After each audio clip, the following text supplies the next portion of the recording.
എല്ലാവർക്കും സഹകാരിയുടെ പുതിയൊരു SCERT ക്ലാസ്സിലേക്ക് സ്വാഗതം. എടാ, ഇന്ന് നമ്മൾ നോക്കാൻ പോകുന്നത് നമ്മളെ 7ാം ക്ലാസ്സിലെ സോഷ്യൽ സയൻസിലെ ആദ്യത്തെ ചാപ്റ്ററാണ്. ഈ ചാപ്റ്ററിൽ മെയിനായിട്ട് പറഞ്ഞത് എന്താണ്, നമ്മുടെ മധ്യകാല ഇന്ത്യയെ കുറിച്ചാണ്. അതായത് മുഗൾ ഭരണകൂടത്തെ പറ്റിയും വിജയനഗര സാമ്രാജ്യത്തെ പറ്റിയൊക്കെ എന്താണ് ഒരു ബേസിക് ആയിട്ടുള്ള കുറച്ച് കാര്യങ്ങളാണ് നമ്മൾ നോക്കാൻ പോകുന്നത്. ഇതിൻ്റെ അതേ ഒരു കണ്ടിന്യൂഷൻ ആയിരിക്കും എന്താണ് അടുത്തൊരു ചാപ്റ്ററും വരുന്നത്. രണ്ടാമത്തെ ചാപ്റ്ററും ഇതിൻ്റെ ഒരു കണ്ടിന്യൂഷനാണ് വരുന്നത്. മെയിനായിട്ട് എന്താണ് നമ്മുടെ ഡിഗ്രി പ്രിലിംസിന് എന്താണ് വളരെ ഇമ്പോർട്ടൻ്റ് ആയിട്ടുള്ള സിലബസിലൊരു പോർഷനാണ് ഇതിൽ വരുന്നത്. നമ്മൾ 10th മെയിൻസിനൊക്കെ എന്താണ് പ്രിലിംസിനൊക്കെ ഇത് ചോദ്യങ്ങൾ വരാം. എന്താണ് അവയൊക്കെ എന്തായിരിക്കും റാങ്ക് മേക്കിംഗ് ചോദ്യങ്ങളൊക്കെ ആയിരിക്കും. ചാപ്റ്ററിൻ്റെ പേര് മധ്യകാല ഇന്ത്യ. ഓക്കെ, നമുക്കിവിടെ എന്താണ് 2 പിക്ചർ ഇവിടെ നൽകിയിട്ടുണ്ട്. അതിൻ്റെയൊക്കെ എന്താ നമ്മുടെ എന്താണ് ചെങ്കോട്ടയുടെ പിക്ചർ നൽകിയിട്ടുണ്ട്, പിന്നെ എന്താണ്ടാ ഹംപിയുടെ പിക്ചർ നൽകിയിട്ടുണ്ട്. ഓക്കെ, അപ്പോൾ നമുക്ക് ആദ്യം പഠിക്കാനുള്ള പോയിന്റ് ഇതാണ്, ചെങ്കോട്ട നിർമ്മിച്ചതാര്. അത് PSC പലതവണ ചോദിച്ചിട്ടുള്ളതാണ്. ചെങ്കോട്ട നിർമ്മിച്ചതാര്, അതാണ് നമ്മൾ ആദ്യം പഠിക്കാൻ പോകുന്നത്. ഇത്രയേ ഉള്ളൂ. മുകളിൽ കൊടുത്തിരിക്കുന്ന ചിത്രങ്ങൾ നിരീക്ഷിക്കുക. മധ്യകാല ഇന്ത്യയിൽ ഭരണം നടത്തിയ 2 രാജ്യങ്ങളുടെ ചരിത്ര ശേഷിപ്പുകളാണവ. ഓക്കെ, ഒന്ന് ഏതാണ്ട് ചെങ്കോട്ട, ഒന്ന് ഹംപിയുമാണ്. ഓക്കെ, ചെങ്കോട്ട ഏത് രാജവംശമായിട്ട് മുഗളുമായി ബന്ധപ്പെട്ടിരിക്കുന്നു. ഹംപി ഏതാണ്ട വിജയനഗര സാമ്രാജ്യം, നമ്മുടെ ദക്ഷിണേന്ത്യയിൽ നിലനിന്നിരുന്ന വിജയനഗര സാമ്രാജ്യമായിട്ട് ബന്ധപ്പെട്ടിരിക്കുന്ന ഹംപി എന്ന നഗരം. ഓക്കെ, ഇതിൽ ആദ്യത്തെ നിങ്ങൾക്ക് പരിചയമുണ്ടാകുമല്ലോ. അത് ആദ്യത്തെ നമ്മളെ പിക്ചർ ഏതാണ്ട നമ്മളെല്ലാവരും കണ്ടിട്ടുള്ളത് തന്നെയാണ്. നമ്മളെന്താണ് സ്വാതന്ത്ര്യ ദിനത്തിനൊക്കെ എന്താണ് അവിടെ കൊടിയെത്തുന്നതും കാര്യങ്ങളൊക്കെ നമ്മൾ പഠിക്കുന്ന കാര്യങ്ങൾ തന്നെയാണ്. അപ്പോൾ ഇത്രയേ ഉള്ളൂ. സ്വാതന്ത്ര്യ ദിനത്തിൽ നമ്മുടെ പ്രധാനമന്ത്രി ഇവിടെ ദേശീയ പതാക ഉയർത്തുന്നത് നിങ്ങൾ കണ്ടിരിക്കും. ഓക്കെ, അപ്പം സ്വാതന്ത്ര്യ ദിനത്തിൽ നമ്മുടെ പ്രധാനമന്ത്രി, ഇന്ത്യൻ പ്രധാനമന്ത്രി ചെങ്കോട്ടയിലാണ് എന്താണ് പതാക ഉയർത്തുന്നത്. ഓക്കെ, അടുത്ത് നമ്മൾ പഠിക്കേണ്ട പോയിന്റ്, മുഗൾ ചക്രവർത്തിയായ ഷാജഹാന്റെ ഭരണകാലത്ത് ഡൽഹിയിൽ നിർമ്മിച്ച ചെങ്കോട്ടയാണിത്. ഓക്കെ, അപ്പോൾ നമ്മുടെ ചെങ്കോട്ട നിർമ്മിച്ച ആരാണ്ട, നമ്മൾ ഫസ്റ്റ് പഠിച്ച പോയിന്റ് എന്താണ്, ചെങ്കോട്ട നിർമ്മിച്ച ആരാണ്ട ഷാജഹാൻ. ചെങ്കോട്ട നിർമ്മിച്ചത് ആരാണ്ട, ഷാജഹാൻ. ഓക്കെ, അപ്പോൾ നമ്മൾ ആദ്യത്തെ പോയിന്റ് നമ്മൾ പഠിച്ചു. എന്താണ്ട മുഗൾ ചക്രവർത്തിയായ ഷാജഹാൻ നിർമ്മിച്ചതാണ് എന്താണ് ചെങ്കോട്ട. ഇതേ കാലത്ത് ദക്ഷിണേന്ത്യയിൽ നിലനിന്നിരുന്ന വിജയനഗരത്തിന്റെ തലസ്ഥാനമായ ഹംപിയുടെ ചിത്രമാണ് രണ്ടാമത്. ഓക്കെ, അപ്പോൾ രണ്ടാമത് കൊടുത്തിരുന്ന ചിത്രം എന്താണ്, കുറച്ച് പേർക്കെങ്കിലും എന്താണ് അത് അറിയില്ലായിരിക്കും. അതെന്താണ്, നമ്മുടെ ഹംപിയാണ്. നമ്മുടെ ദക്ഷിണേന്ത്യയിൽ നിലനിന്നിരുന്ന വിജയനഗര സാമ്രാജ്യത്തിന്റെ തലസ്ഥാനമായ ഹംപി എന്ന നഗരത്തിന്റെ ചിത്രമാണ് നമ്മളെ രണ്ടാമത്തെ ചിത്രം എന്ന് പറയുന്നത്. ഓക്കെ, അപ്പോൾ നമ്മൾ എന്തെല്ലാം പഠിച്ചു, ചെങ്കോട്ട ആരുടെ കാലത്താണ് പണിയെഴുപ്പിച്ചത്, ഷാജഹാന്റെ ഭരണകാലത്താണ് പണിയെഴുപ്പിച്ചത്. ചെങ്കോട്ടയിലാണ് എന്താണ് സ്വാതന്ത്ര്യ ദിനത്തിൽ നമ്മുടെ പ്രധാനമന്ത്രി ഇന്ത്യൻ പതാക ഉയർത്തുന്നത്. പിന്നെന്താണ് ഹംപി. ഹംപി എന്താണ് നമ്മുടെ ദക്ഷിണേന്ത്യയിൽ ഉണ്ടായിരുന്ന വിജയനഗരത്തിൻ്റെ എന്താണ് തലസ്ഥാനമാണ് ഹംപി. ഓക്കെ, 2 പോയിന്റ് നമ്മൾ പഠിച്ച്, സിമ്പിൾ 2 പോയിന്റ് നമ്മൾ പഠിച്ച്. നമുക്ക് അടുത്തതിലോട്ട് പോവാം. ഓക്കെ, ആദ്യം നമ്മൾ എന്താണ് മുഗൾ ഭരണകൂടത്തെ പറ്റിയാണ് പഠിക്കേണ്ടത്. അപ്പോൾ മുഗൾ രാജാക്കന്മാരുടെ എന്താണ് ഓർഡർ അനുസരിച്ച് ഓരോ വർഷം അവരുണ്ടായിരുന്ന വർഷത്തിനനുസരിച്ച് എന്താണ് നമുക്കൊരു ഫ്ലോ ചാർട്ട് ഇവിടെ നൽകിയിട്ടുണ്ട്. നമുക്ക് നോക്കാതെ 1526 മുഗൾ ഭരണം സ്ഥാപിച്ചത് ബാബറാണ്. ഒന്നാമത്തെ പോയിന്റ് എന്താണ് മുഗൾ ഭരണം, അതായത് മുഗൾ രാജവംശത്തിൻ്റെ സ്ഥാപകനാരാണ്, ബാബർ. അപ്പോൾ മുഗൾ രാജവംശത്തിൻ്റെ സ്ഥാപകനാരാണ്, ബാബർ. എന്നാണ് അദ്ദേഹം സ്ഥാപിച്ചത് 1526 എന്നാണ് 1526. ഓക്കെ, അപ്പോൾ 1526 മുഗൾ രാജവംശം സ്ഥാപിച്ച ആരാണ്, ബാബറാണ്. അടുത്ത പോയിന്റ് എന്താണ്ട 1857 വരെ ഡൽഹി കേന്ദ്രമാക്കി ഇന്ത്യ ഭരിച്ച മുഗൾ ഭരണകാലത്തെ പ്രധാന ഭരണാധികാരികൾ ആരൊക്കെയാണ് നിങ്ങൾക്കറിയാമോ. ഓക്കെ, അപ്പോൾ ആ ഭരണാധികാരികളുടെ പേരും അവരുടെ വർഷമാണ് നമ്മൾ അടുത്ത് നോക്കാൻ പോകുന്നത്. ഓക്കെ, നമ്മൾ ഇത്രേ പറഞ്ഞോളൂ. എന്താണ്ട മുഗൾ ഭരണകൂടം, അതായത് മുഗൾ രാജവംശം സ്ഥാപിച്ച ആരാണ്, ബാബറാണ്. വർഷം ഏതാണ് 1526, 1526. ഓക്കെ, അപ്പോൾ ആദ്യത്തെ ആരാണ്, ബാബർ. ബാബർ എത്ര വർഷം ഉണ്ടായിരുന്നടാ, 1526 മുതൽ 1530. ഓക്കെ, അപ്പോൾ ബാബർ ഏത് വർഷം ഉണ്ടായിരുന്നടാ, 1526 മുതൽ 1530. ഓക്കെ, 1526 മുതൽ 1530 വരെ ആരായിരുന്നു, ബാബറിൻ്റെ കാലഘട്ടമായിരുന്നു. അടുത്ത ആരാണ്ട, ഹുമയൂൺ. അടുത്താരാണ്, ഹുമയൂൺ. അപ്പോൾ ബാബർ കഴിഞ്ഞാൽ ഹുമയൂൺ. ഹുമയൂണിൻ്റെ കാലഘട്ടം എന്താണ്ട 1530 മുതൽ 1540 വരെ. അദ്ദേഹത്തിൻ്റെ ആദ്യ കാലഘട്ടം എന്താണ്ട 1530 മുതൽ 1540. ഓക്കെ, പിന്നെ അടുത്ത് എന്താണ്ട അദ്ദേഹത്തിൻ്റെ രണ്ടാമത്തെ ഭരണകാലഘട്ടമാണ് പറയേണ്ടത്. എന്നാണ്ട് 1555 മുതൽ 1556 വരെ. ഓക്കെ, അപ്പോൾ നമ്മൾ 2 പേരെ പറഞ്ഞു, ബാബറും പറഞ്ഞു ഹുമയൂണും പറഞ്ഞു. ബാബറും പറഞ്ഞു ഹുമയൂണും പറഞ്ഞു. ബാബർ എന്നോട്ട് എന്ന് വരെടാ 1526 മുതൽ 1530 വരെ. 1526 മുതൽ 1530 വരെ. രണ്ടാമത് എന്താണ്ട ഹുമയൂണാണ്. ഹുമയൂണിന് 2 ഭരണകാലഘട്ടമാണ് നമ്മൾ പഠിക്കേണ്ടത്. ഒന്നെന്താണ്ട 1530 മുതൽ 1540, അതായത് 30-40. രണ്ടാമത്തെ ഭരണകാലഘട്ടം എന്താണ്ട 1555 മുതൽ 1556, 1 വർഷം ഉള്ളായിരുന്നുള്ളൂ. അടുത്ത ആരാണ്ട, അടുത്ത നമ്മൾ മുഗൾ ഭരണകൂടത്തെ എന്താണ് നമുക്ക് ഏറ്റവും കൂടുതൽ പ്രശസ്തമാക്കിയ എന്താണ് ശക്തനായ ഭരണാധികാരിയെ അക്ബറിനെ പറ്റിയാണ് പഠിക്കേണ്ടത്. അക്ബർ എത്ര വർഷം ഉണ്ടായിരുന്നടാ, 1556 മുതൽ 1605 വരെ. എന്നാണ് 1556 മുതൽ 1605 വരെ. ഓക്കെ, അപ്പോൾ നമ്മൾ 3 വരെ പഠിച്ചു. 3 കൂടെ നമുക്ക് പറയാം. ബാബർ എന്നാണ് 1526 മുതൽ 1530, 1526 മുതൽ 1530. അത് കഴിഞ്ഞ് എന്താണ്, അദ്ദേഹത്തിൻ്റെ മകനായ ഹുമയൂൺ വന്നു. ഹുമയൂൺ എന്നാണ് 1530 മുതൽ 1540 വരെയും. പിന്നെന്താണ്, പിന്നെ ഒരു വർഷക്കാലം കൂടെ അദ്ദേഹം ഭരണം നടത്തി 1555 മുതൽ 1556 വരെ. പിന്നെ നമ്മൾ ആര് പറഞ്ഞു, അക്ബർ പറഞ്ഞു. അക്ബർ എന്താണ് 1556 മുതൽ 1605 വരെ. 1556 മുതൽ 1605 വരെയാണ് ആരാണ്, അക്ബറിൻ്റെ ഭരണകാലഘട്ടം.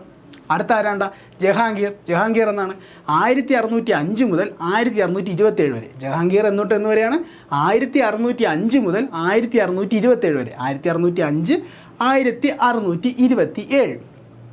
അടുത്താണ് നമ്മൾ ആദ്യം പറഞ്ഞ നമ്മുടെ ചെങ്കോട്ടയൊക്കെ പണിയെഴുപ്പിച്ച, നമ്മുടെ താജ്മഹൽ പണിയെഴുപ്പിച്ച ആരാണ്, ഷാജഹാൻ്റെ ഭരണകാലഘട്ടം ഏതൊക്കെ വർഷം വരുന്നു, 1628 മുതൽ 1658 വരെ. ഓക്കെ, 1628 മുതൽ 1658 വരെയാണ് ഷാജഹാൻ്റെ ഭരണകാലഘട്ടം. അടുത്ത ആരാണ്ട്, അദ്ദേഹത്തിൻ്റെ മകനായ, അതായത് ഏറ്റവും ക്രൂരനായ ചക്രവർത്തി നമ്മളൊക്കെ പഠിച്ചിട്ടുണ്ട്, ആരാണ്, ഔറംഗസീബ്. ഓക്കെ, അദ്ദേഹത്തിൻ്റെ ഭരണകാലത്താണ് എന്താണ് മുഗൾ ഭരണകൂടം എന്താണ് അത്രയധികം എന്താണ് വിസ്തൃതി വ്യാപിച്ചത്, കൂടുതൽ സ്ഥലങ്ങൾ വെട്ടിപ്പിടിക്കപ്പെട്ടത് എന്താണ് അദ്ദേഹത്തിൻ്റെ ഭരണകാലഘട്ടത്താണ്.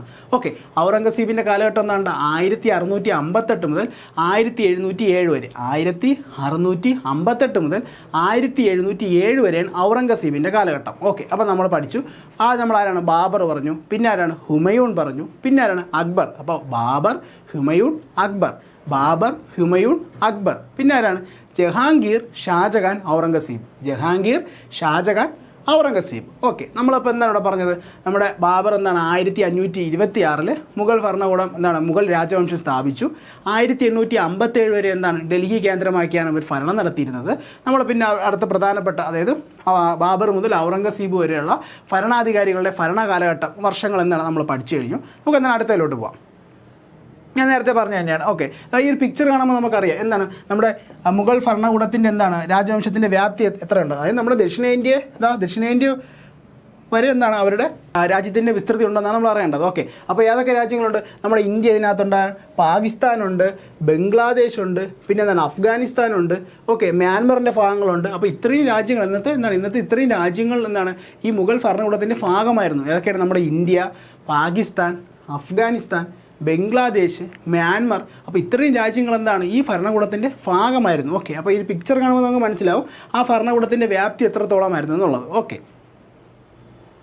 അടുത്തെന്താണ്ട നമ്മൾ ഈ മുഗൾ എന്ന് പറയില്ല. അപ്പോൾ ആ മുഗൾ എന്ന പേര് എങ്ങനെ രൂപപ്പെട്ടു, പിന്നെ എങ്ങനെയാണ് നമ്മുടെ ബാബർ ഇവിടെ എന്താണ് രാജവംശം സ്ഥാപിച്ചത്, ഇന്ത്യയിൽ അധികാരം പിടിച്ചെടുത്ത 1ാം പാനിപ്പത്ത് യുദ്ധത്തിനെ പറ്റി ബേസ് ആയിട്ടുള്ള കാര്യമേ ഇവിടെ പറയുന്നുള്ളൂ. ഓക്കെ, ഡീറ്റെയിൽ ആയിട്ട് പറയുന്നില്ല ഈ പാഠത്തിൽ. ഓക്കെ, മുഗളരും 1ാം പാനിപ്പത്ത് യുദ്ധവും. ഓക്കെ, എങ്ങനെയാണ് മുഗൾ എന്ന വാക്ക് വന്നത് പഠിച്ചു വയ്ക്കാം, റാങ്ക് മേക്കിംഗ് ചോദ്യമായിരിക്കും. മംഗോൾ എന്താണ് മംഗോൾ എന്ന പദത്തിൽ നിന്നാണ് മുഗൾ എന്ന പേര് ഉണ്ടായത്. ഓക്കെ, അപ്പോൾ മംഗോൾ എന്താണ് മംഗോൾ. ഓക്കെ, മംഗോൾ എന്ന പദത്തിൽ നിന്നാണ് മുഗൾ എന്ന പേര് ഉത്ഭവിച്ചത്. അപ്പോൾ നമ്മൾ പറഞ്ഞെന്താണ് മംഗോൾ എന്ന പദത്തിൽ നിന്നാണ് മുഗൾ എന്ന വാക്ക് ഉണ്ടായെന്ന് നമ്മൾ പറഞ്ഞു. അടുത്തെന്താണ്ട ബാബറിൻ്റെ എന്താണ് പരമ്പരയെ പറ്റിയാണ് പറയുന്നത്. അദ്ദേഹത്തിൻ്റെ ഫാമിലിയുടെ കാര്യമാണ് നമ്മളിവിടെ പറയാൻ പോകുന്നത്. ഇത്രയേ ഉള്ളൂ. മുഗൾ രാജ്യ സ്ഥാപകനായ ബാബർ അദ്ദേഹത്തിൻ്റെ പിതാവ് വഴി തുർക്കി ഭരണാധികാരിയായിരുന്ന തിമൂറിൻ്റെയും, ഓക്കെ, അദ്ദേഹത്തിൻ്റെ പിതാവ് വഴി എന്താണ് തുർക്കിയിലെ ഭരണാധികാരിയായിരുന്ന തിമൂറിൻ്റെയും മാതാവ് വഴി എവിടെയുണ്ടാ നമ്മുടെ മംഗോൾ രാജാവായിരുന്ന ചെങ്കിസ് ഖാൻ്റെ പിൻഗാമിയായിരുന്നു. ഓക്കെ, അപ്പോൾ അദ്ദേഹത്തിൻ്റെ പിതാവ് എന്താണ് നമ്മുടെ തുർക്കി ഭരണാധികാരിയായിരുന്ന എന്താണ് തിമൂറിൻ്റെ പിന്മുറക്കാരാണ്.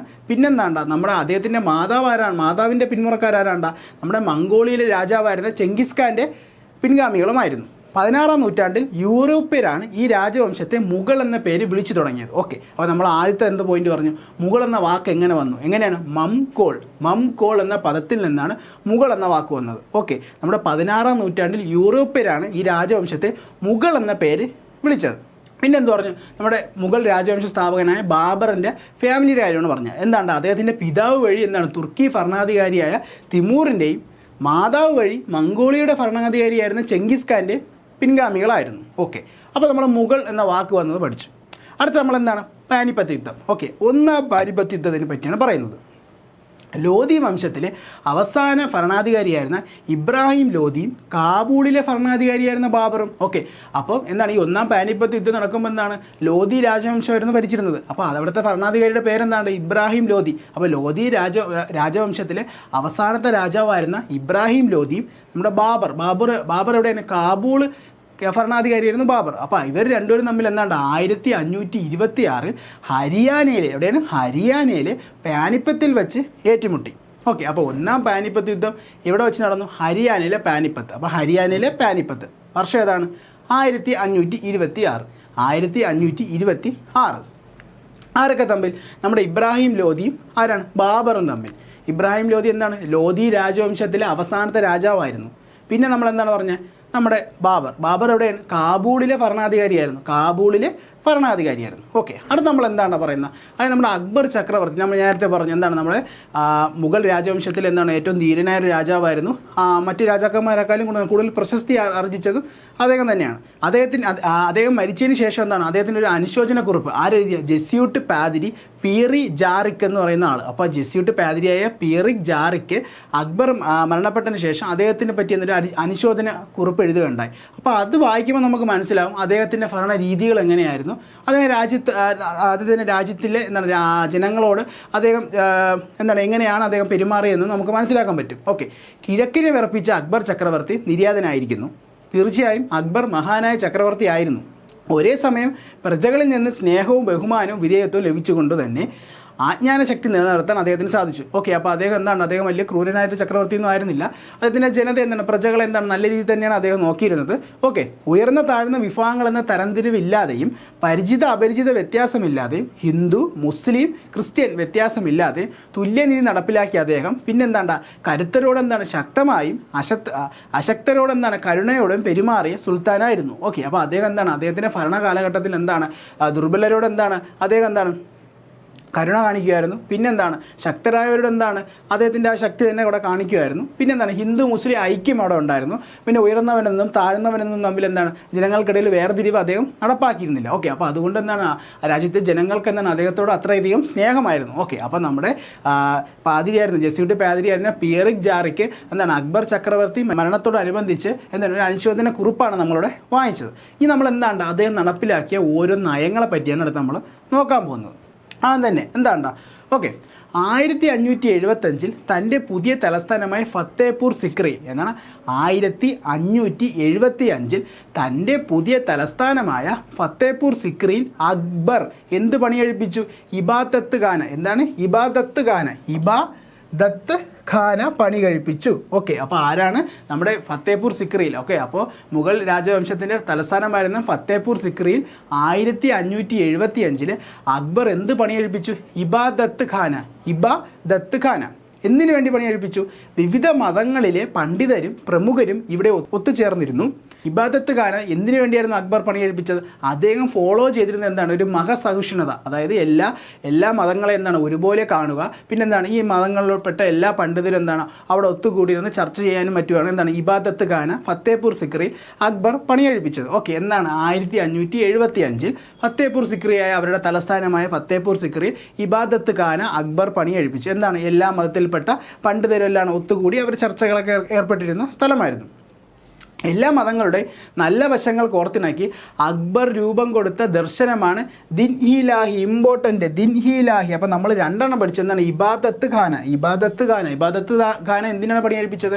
അദ്ദേഹം എല്ലാ മതത്തിൽപ്പെട്ട പണ്ഡിതരുമായിട്ട് ചർച്ചകളൊക്കെ ഏർപ്പെടാൻ വേണ്ടി അദ്ദേഹം ഫത്തേപൂർ സിക്രി സ്ഥാപിച്ചതാണ്. പിന്നെ എല്ലാ മതങ്ങളുടെ നമ്മൾ അന്ന് ഇന്ത്യയിൽ നിലനിന്നിരുന്ന എല്ലാ മതങ്ങളുടെ നല്ല വശങ്ങൾ മാത്രം ഉൾപ്പെടുത്തിക്കൊണ്ട് അക്ബർ ഒരു ദർശനം രൂപീകരിച്ചു. അതിൻ്റെ പേരെന്താണ്? ദിൻ ഇ ലാഹി. ഓക്കെ, എല്ലാവർക്കും സമാധാനം അഥവാ സുൽഹിക്കുൽ എന്നതാണ് ഈ ദർശനത്തിൻ്റെ കാതൽ. ഓക്കെ, അപ്പോൾ ഈ ദർശനത്തിൻ്റെ മെയിൻ ആശയം എല്ലാവർക്കും സമാധാനം അഥവാ സുൽഹിക്കുൽ എന്നതാണ് ഈ ദർശനത്തിൻ്റെ കാതൽ. എല്ലാ ദർശനങ്ങളും മനുഷ്യരുടെ ക്ഷേമത്തിന് വേണ്ടി എന്ന ആശയം വ്യക്തമാക്കുവാനും അദ്ദേഹത്തിൻ്റെ ലക്ഷ്യം. ഓക്കെ, അപ്പോൾ ഇതെല്ലാം രൂപീകരിച്ച് അദ്ദേഹത്തിൻ്റെ രാജ്യത്തെ പ്രജകളുടെ ക്ഷേമത്തിന് വേണ്ടിയായിരുന്നു. അപ്പോൾ നമ്മൾ 3 പോയിന്റുകൂടെ പഠിച്ചു. 3 ഇമ്പോർട്ടൻ്റ് ആണ്, ചോദിക്കാം. ഓക്കെ, എന്താണ് പറഞ്ഞത്? നമ്മൾ ആദ്യം പറഞ്ഞത് ഇബാദത്ത് ഖാന പണിയെഴുപ്പിച്ച ആരാണ്? അക്ബർ. വർഷം എന്നാണ് 1575 അവരുടെ തലസ്ഥാനമായി ഫത്തേപൂർ സിക്രിയിൽ പണിയെഴുപ്പിച്ചു. എന്തിനു വേണ്ടി? അതായത് എല്ലാ മതങ്ങളിലുള്ള പണ്ഡിതരെന്താണ് ഒത്തുകൂടി ചർച്ചകൾ ഏർപ്പെടാൻ വേണ്ടിയുള്ള ഒരു സ്ഥലം. പിന്നെ എന്താണ് എല്ലാ മതങ്ങളുടെ നല്ല വശങ്ങൾ മാത്രം ഉൾപ്പെടുത്തി അതേ ഒരു ആശയം കൊണ്ടുവന്നു. അതാണ് ദിൻ ഇ ലാഹി. ഓക്കെ. അപ്പോൾ ഈ ആശയത്തിൻ്റെ മെയിൻ ലക്ഷ്യം എന്താണ്? അദ്ദേഹത്തിൻ്റെ നാട്ടിലെ പ്രജകളുടെ ക്ഷേമം തന്നെയായിരുന്നു. ഓക്കെ. അപ്പോൾ അതിന് നമ്മൾ എല്ലാവർക്കും സമാധാനം എന്ന് വരുന്ന സുൽ ഹി കുൽ എന്നതാണ് നമ്മൾ നേരത്തെ പറഞ്ഞ ദിൻ ഹി ലാഹി എന്ന ദർശനത്തിൻ്റെ മെയിൻ ലക്ഷ്യം. ഓക്കെ. അപ്പോൾ എല്ലാവർക്കും സമാധാനം. ഓക്കെ. അപ്പോൾ നമ്മൾ അക്ബറിൻ്റെ അദ്ദേഹം നടപ്പിലാക്കിയ 3-4 നയങ്ങളാണ് നമ്മളിവിടെ ചർച്ച ചെയ്തത്. ഓക്കെ. നമുക്ക് അടുത്തതിലോട്ട് പോകാം. അടുത്ത ജെസ്സി എന്ന മതനികുതി നിർത്തലാക്കിയത് ഭരണരംഗത്തും അക്ബർ സഹിഷ്ണുതാ നയം പിന്തുടർന്നു എന്നതിന് തെളിവാണ്. ഓക്കെ. അപ്പോൾ അന്നത്തെ കാലത്ത് നിലനിന്നിരുന്ന ജെസ്സി എന്ന മതനികുതി നിർത്തലാക്കിയത് അക്ബറാണ്. മുഗൾ ഭരണത്തിൻ്റെ എല്ലാ മേഖലകളിലും എല്ലാ മതസ്ഥരെയും തുല്യമായി പരിഗണിച്ചിരുന്നു. ഓക്കെ. അപ്പോൾ മുഗൾ ഭരണകൂടത്തിൻ്റെ എല്ലാ മേഖലകളിലും എല്ലാ മതങ്ങൾക്കും എല്ലാ മതത്തിൽപ്പെട്ടവർക്ക് തുല്യ പരിഗണനയാണ് നൽകിയിരുന്നത്. രാജ ടോഡർമാൾ, രാജ മാൻസിംഗ്, രാജ ഭഗവൻ ദാസ്, ബീർബൽ. നമുക്ക് ബീർബൽ നിങ്ങളെല്ലാം കേട്ടിട്ടുണ്ട്, ബീർബൽ കഥകൾ. അപ്പോൾ ബീർബൽ ആരുടെ സദസ്സിലായിരുന്നു? അക്ബറിൻ്റെ സദസ്സിലായിരുന്നു. ഓക്കെ. അപ്പോൾ പറഞ്ഞ അദ്ദേഹം ജെസ്സി എന്ന മതനികുതി എടുത്തു കളഞ്ഞു. പിന്നെന്താണ് നമ്മുടെ ഈ മുഗൾ ഭരണകൂടത്തിൻ്റെ എല്ലാ ഭരണകാര്യങ്ങളിലും എല്ലാ മതക്കാർക്കും തുല്യ പരിഗണനയാണ് അദ്ദേഹം നൽകിയിരുന്നത്. അതിലുണ്ടായിരുന്ന പ്രധാനികളുടെ പേരാണ് നമ്മൾ പറഞ്ഞത് രാജ ടോഡർമാൾ. പിന്നെ രാജ മാൻസിംഗ്. അപ്പോൾ ആർക്കാണ്? രാജ ടോഡർമാളും രാജ മാൻസിംഗും. പിന്നെന്താണ്? രാജ ഭഗവൻ ദാസ്. പിന്നെ ആരാണ്? ബീർബൽ. ഓക്കെ. അപ്പോൾ ഈ പറഞ്ഞ വ്യക്തികളെല്ലാം ആരുടെ സദസ്സിലായിരുന്നു? അക്ബറിൻ്റെ സദസ്സിലായിരുന്നു. ഓക്കെ. അടുത്തെന്താണ്ട? എൻ്റെ അനുയായികൾ മറ്റു മതവിഭാഗങ്ങളുമായി ശത്രുതയിൽ വർദ്ധിച്ച് സമയം പാഴാക്കരുത്. അതായത് ഇതര മതസ്ഥരോട് ബന്ധത്തിൽ സുൽഹി കുൽ, അതായത് എല്ലാവർക്കും സമാധാനം എന്ന ആശയം അനുവർത്തിക്കട്ടെ. മൃഗങ്ങളെ കൊല്ലുകയോ യുദ്ധസമയങ്ങളിൽ ഒഴികെ ആയുധങ്ങൾ എടുക്കുകയോ ചെയ്യരുത്. അക്ബർ തൻ്റെ അനുയായികളോട് കൽപ്പിച്ചതായി മുഗൾ സുൽത്താനായിരുന്ന ജഹാംഗീർ തൻ്റെ ഓർമ്മക്കുറിപ്പായ തുസുക്കി ജഹാംഗീർ രേഖപ്പെടുത്തിയിട്ടുണ്ട്. ഓക്കെ. അപ്പോൾ അടുത്ത് അക്ബറിൻ്റെ എത്രത്തോളം രാജ്യത്തിലെ ജനങ്ങളോട് സ്നേഹം ഉണ്ടായിരുന്നെന്നും അത് എന്തെല്ലാം നയങ്ങളാണ് നടപ്പിലാക്കിയതെന്നുള്ളത് ജഹാംഗീർ, നമ്മുടെ മുഗൾ ഭരണാധികാരിയായിരുന്ന ജഹാംഗീർ അദ്ദേഹത്തിൻ്റെ ഓർമ്മക്കുറിപ്പായ തുസുക്കി ജഹാംഗീറിൽ പറയുന്നുണ്ട്. ഓക്കെ. അപ്പോൾ 2 പോയിന്റ് ഇവിടെ ഉണ്ട്. നമ്മുടെ തുസുക്കി ജഹാംഗീർ രചിച്ചതാരാണ്? ജഹാംഗീർ. അടുത്ത് തന്നെ കിട്ടുന്ന തുസുക്കി ജഹാംഗീറാണ് രചിച്ചത്. ഓക്കെ. അദ്ദേഹം അതിൽ പറയുന്നതാണ്, അക്ബറിനെ പറ്റി പറയുന്നുണ്ട്. ഓക്കെ. നമ്മൾ നേരത്തെ പറഞ്ഞ സുൽഹി കുൽ, അതായത് എല്ലാവർക്കും സമാധാനം, അതായത് എല്ലാ മതസ്ഥരോടും സമാധാനത്തിൽ ജീവിക്കുക. പിന്നെന്താണ്? മൃഗങ്ങളോടൊന്നും ക്രൂരതയൊന്നും കാണിക്കരുത്. യുദ്ധസമയങ്ങളല്ലാതെ ആരും ആയുധങ്ങൾ എടുക്കരുത് എന്നൊരു രീതിയിലാണ് അദ്ദേഹം ഭരണം നടത്തിയിരുന്നതെന്നാണ് നമ്മുടെ ജഹാംഗീർ തൻ്റെ ഓർമ്മക്കുറിപ്പായ തുസുക്കി ജഹാംഗീറിൽ പറയുന്നത്. ഓക്കെ. അപ്പം നമ്മൾ പറഞ്ഞത്? ജെസ്സിയ എന്ന മതനികുതി നിർത്തലാക്കിയവരാണ് അക്ബറാണ്. അപ്പം ജെസ്സിയ എന്ന മതനികുതി നിർത്തലാക്കിയത് അക്ബറാണ്. പിന്നെന്താണ്? അക്ബറിൻ്റെ സദസ്സിലുണ്ടായിരുന്ന കുറച്ച് പേരുടെ പേരാണ് നമ്മൾ പറഞ്ഞത്. രാജ ടോഡർമാളും രാജ മാൻസിംഗ്, രാജ ഭഗവൻ ദാസ്, ബീർബൽ. ഓക്കെ. പിന്നെന്ത് പറഞ്ഞു? നമ്മൾ തുസുക്കി ജഹാംഗീറി എന്ന ഓർമ്മക്കുറിപ്പ് രചിച്ചവരാണ്? ജഹാംഗീറാണ്. ആരാണ്? ജഹാംഗീർ. നേരെ നമ്മൾ പറഞ്ഞത്? അദ്ദേഹം നമ്മുടെ അക്ബർ ചക്രവർത്തി നടപ്പിലാക്കിയ ഭരണകാര്യങ്ങളിൽ നടപ്പിലാക്കിയ നയങ്ങളെ പറ്റിയാണ് പറഞ്ഞത്. അടുത്ത് നമ്മൾ പറഞ്ഞു മുഗൾ ഭരണകൂടം എന്ന് പറഞ്ഞാൽ അത്രയ്ക്ക് വലിയൊരു രാജവംശമായിരുന്നു. ഒരുപാട് പ്രദേശങ്ങൾ അവരുടെ കീഴിലുണ്ടായിരുന്നു. അപ്പോൾ അപ്പോൾ അതൊരു മെയിൻറ്റെയിൻ ചെയ്തു പോകാം. ശത്രു രാജ്യങ്ങളിൽ നിന്ന് ആക്രമണമൊക്കെ തടുക്കാനും അവർക്ക് വലിയൊരു സൈന്യം വേണം. ഓക്കെ. അപ്പോൾ അത്രയും വലിയൊരു സൈന്യമാണ് അവർ മെയിൻറ്റെയിൻ ചെയ്തിരുന്നത്. അതെങ്ങനെയാണെന്നുള്ളതാണ് നമുക്ക് നോക്കേണ്ടത്. മുഗൾ കാലഘട്ടത്തിൽ രാജ്യം വിപുലമാക്കുന്നതിനും വിസ്തൃതമാക്കപ്പെട്ട രാജ്യം നിലനിർത്തുന്നതിനും ശക്തമായ സൈന്യം ആവശ്യമായിരുന്നു. കാരണം അത്രയ്ക്ക് വലിയൊരു രാജ്യമായിരുന്നു മുഗൾ ഭരണകൂടം. ഇതിനുവേണ്ടി അക്ബർ നടപ്പിലാക്കിയ സൈനിക സമ്പ്രദായമാണ് മാൻസബ്ദാരി. മാൻസബ്ദാരി. ഓക്കെ. അപ്പോൾ മാൻസബ്ദാരി നടപ്പിലാക്കിയവരാണ് അക്ബർ. അക്ബർ നടപ്പിലാക്കി. മാൻസബ്ദാരി ഏത് മേഖലയുമായി ബന്ധപ്പെട്ടിരിക്കുന്നു? മുഗൾ ഭരണകൂടത്തിൻ്റെ സൈനിക കാര്യങ്ങളുമായിട്ട് ബന്ധപ്പെട്ടിരിക്കുന്നു. അപ്പോൾ ഈ സമ്പ്രദായത്തിൽ എന്താണ് പറയുന്നത്? ഈ സമ്പ്രദായം അനുസരിച്ച് ഓരോ ഉദ്യോഗസ്ഥൻ്റെ കീഴിൽ ഒരു സൈനിക വ്യൂഹം ഉണ്ടായിരിക്കും. ഓക്കെ. ഈ സമ്പ്രദായം അനുസരിച്ച് ഓരോ ഉദ്യോഗസ്ഥൻ്റെ കീഴിൽ ഒരു സൈനിക വ്യൂഹം ഉണ്ടായിരിക്കും. ഓരോ ഉദ്യോഗസ്ഥനും നിലനിർത്തേണ്ട കുതിരപ്പടയാളികളുടെ എണ്ണത്തെയാണ് മാൻസപ്പ്. അപ്പോൾ ഓരോ ഉദ്യോഗസ്ഥനും നിലനിർത്തേണ്ട കുതിരപ്പടയാളികളുടെ എണ്ണത്തെയാണ് മാൻസപ്പ് എന്ന് പറയുന്നത്. മാൻസപ്പ്. ഓക്കെ. മാൻസപ്പ്. നിലനിർത്തേണ്ട സൈനികരുടെ എണ്ണത്തിനനുസരിച്ചായിരുന്നു മാൻസബ്ദാരിയുടെ പദവി നിശ്ചയിച്ചിരുന്നത്. അപ്പോൾ എന്താണ് ഓരോരുത്തരും എത്ര സൈനികരുടെയാണ് എന്താണ് നിലനിർത്തേണ്ടത് എന്നനുസരിച്ചാണ് എന്താണ് മാൻസബ്മാരുടെ പദവി നിശ്ചയിച്ചിരുന്നത്. സർക്കാർ ഖജനാവിൽ നിന്ന് നേരിട്ട് പണം നൽകി സൈന്യത്തെ നിലനിർത്തുന്നതിന് പകരമാണ് ഈ സമ്പ്രദായം. അപ്പോൾ എന്താണ് സർക്കാർ ഖജനാവിൽ നിന്ന് നേരിട്ട് പണം നൽകി സൈന്യത്തെ നിലനിർത്തുന്നതിന് പകരമാണ് ഈ സമ്പ്രദായം നടപ്പിലാക്കിയത്.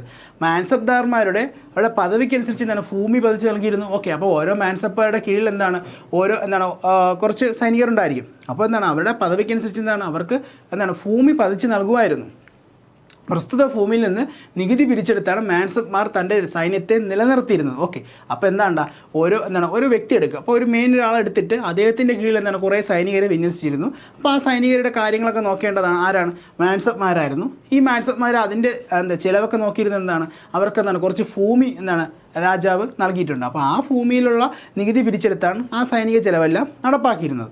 ഓക്കെ, ഭരണം ശക്തമായി മുന്നോട്ട് കൊണ്ടുപോകാൻ പ്രമുഖരുടെയും സൈനികരുടെയും പിന്തുണ ആവശ്യമായിരുന്നു. ഓക്കെ, അപ്പോൾ ഭരണം നല്ല രീതിയിൽ കൊണ്ടുപോകുന്നതാണ് ഈ സൈനികരുടെ ഈ മാൻസബ്ദാരുടെ പിന്തുണ അത്രയ്ക്ക് അത്യാവശ്യമായിരുന്നു. ഈ ലക്ഷ്യം കൈവരിക്കുന്നതിന് മാൻസബ്ദാരി സമ്പ്രദായം നടപ്പിലാക്കിയത്. അപ്പോൾ ഇത്രയേ ഉള്ളൂ. ഇത്രയും വലിയൊരു രാജ്യമാണ്. അപ്പോൾ ഞാൻ പറഞ്ഞു ഇത്രയും വലിയൊരു സൈന്യത്തെ അത്യാവശ്യമാണ്. അപ്പോൾ ഇത്രയും വലിയൊരു സൈന്യത്തെ ഒരു രാജാവിനെ നേരിട്ട് നോക്കി നടത്താൻ പ്രയാസമായിരിക്കും. അപ്പോൾ അദ്ദേഹം കുറച്ച് പേരെ കുറച്ച് ഏരിയ തിരിച്ച് കുറച്ച് പേരെ അങ്ങ് നിയമിക്കും. അവർക്ക് മാൻസബ് എന്നൊരു പദവി നൽകിയിട്ട് അവർക്ക് അവരുടെ കീഴിൽ കുറച്ച് സൈന്യത്തെ നിയമിക്കും. ഓക്കെ, അപ്പോൾ ആ സൈന്യത്തിൻ്റെ കാര്യം നോക്കാനുള്ള ആരാണ്? ആ മാൻസബ്ദാരുകളാണ്.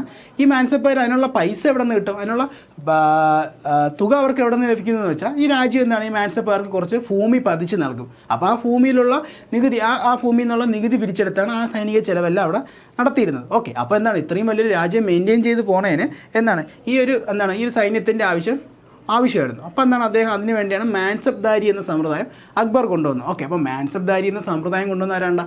അക്ബറാണ്. മാൻസബ്ദാരി അക്ബറാണ്. ഓക്കെ, അടുത്ത മുഗൾ ഭരണ രീതിയാണ് പറയുന്നത്. മുഗൾ ഭരണകാലഘട്ടത്തിൽ ഭരണ സൗകര്യത്തിന് സ്വീകരിച്ചിരുന്ന ക്രമീകരണമാണ് താഴെ നൽകിയിരിക്കുന്നത്. അപ്പോൾ നേരത്തെ പറഞ്ഞ ഇത്രയും വലിയൊരു സൈന്യത്തെ നിയന്ത്രിക്കാൻ വേണ്ടി മാൻസബ്ദാരി എന്ന സമ്പ്രദായവും മാൻസബ് എന്ന് പറയുന്നൊരു പദവിക്ക് കീഴിൽ കുറച്ച് സൈനികരെ നിയമിച്ചു. പിന്നെ ആ സൈനിക ചിലവൊക്കെ നോക്കാൻ വേണ്ടി അവർക്ക് കുറച്ച് ഭൂമി പതിച്ച് നൽകി. ആ ഭൂമിയിൽ നിന്ന് കിട്ടുന്ന നികുതി പണത്തിൽ നിന്നാണ് മാൻസബ്ദാരിമാർ ആ സൈനിക ചിലവെല്ലാം നോക്കിയിരുന്നത്. സൈനിക ആവശ്യം, നമ്മൾ പ്രതിരോധവുമായി ബന്ധപ്പെട്ട മേഖലയിലാണ് അത് വരുന്നത്. അടുത്ത നമ്മൾ ഭരണ സൗകര്യത്തിന് വേണ്ടി എന്ത് നയമാണ് സ്വീകരിച്ചതെന്നാണ് പറയുന്നത്. സുബയ്ക്ക് താഴെ സർക്കാരിന് താഴെ പർഗാന, ഏറ്റവും താഴെ ഗ്രാമം. അപ്പോൾ ഈ ഒരു ലെവലിലാണ് അവിടെ ഭരണം നടത്തിയിരുന്നത്. ഓക്കെ, അപ്പോൾ മുഗൾ രാജവംശത്തിൽ ഭരണം നടത്തിയിരുന്നത് ഈ പറയുന്ന രീതിയിലാണ്. ഏറ്റവും മുകളിലാരാണ്? സുബ്ബകളായിരുന്നു. ഏറ്റവും മുകളിൽ സുബ്ബ എന്ന തലമായിരുന്നു. രണ്ടാമത് സർക്കാരാണ്. പിന്നെ പർഗാന, ഏറ്റവും ലാസ്റ്റ് ഗ്രാമം. ഇപ്പോൾ ഏറ്റവും താഴെത്തട്ടിൽ ഗ്രാമം. അപ്പോൾ ഈ ഒരു ഓർഡറിലാണ് മുഗൾ രാജവംശത്തിൽ ഭരണം അവർ നടത്തിയിരുന്നത്. ഓക്കെ, അപ്പോൾ നമ്മൾ പ്രതിരോധത്തിൻ്റെ കാര്യം പറഞ്ഞു. മാൻസബ്ദാരി എന്ന സമ്പ്രദായം വഴി അത്രയും വലിയൊരു സൈന്യത്തെയാണ് അവർ നിലനിർത്തിയിരുന്നത്. അടുത്ത ഭരണ സൗകര്യത്തിന് വേണ്ടി അവർ നടപ്പിലാക്കിയ ഒരു രീതിയാണ് ഏറ്റവും ഉയർന്ന തലമായ സുബ്ബ, അതിന് താഴെ സർക്കാർ, അതിന് താഴെ പർഗാന, ഏറ്റവും താഴെ ഗ്രാമം എന്ന് പറയുന്ന തലവും.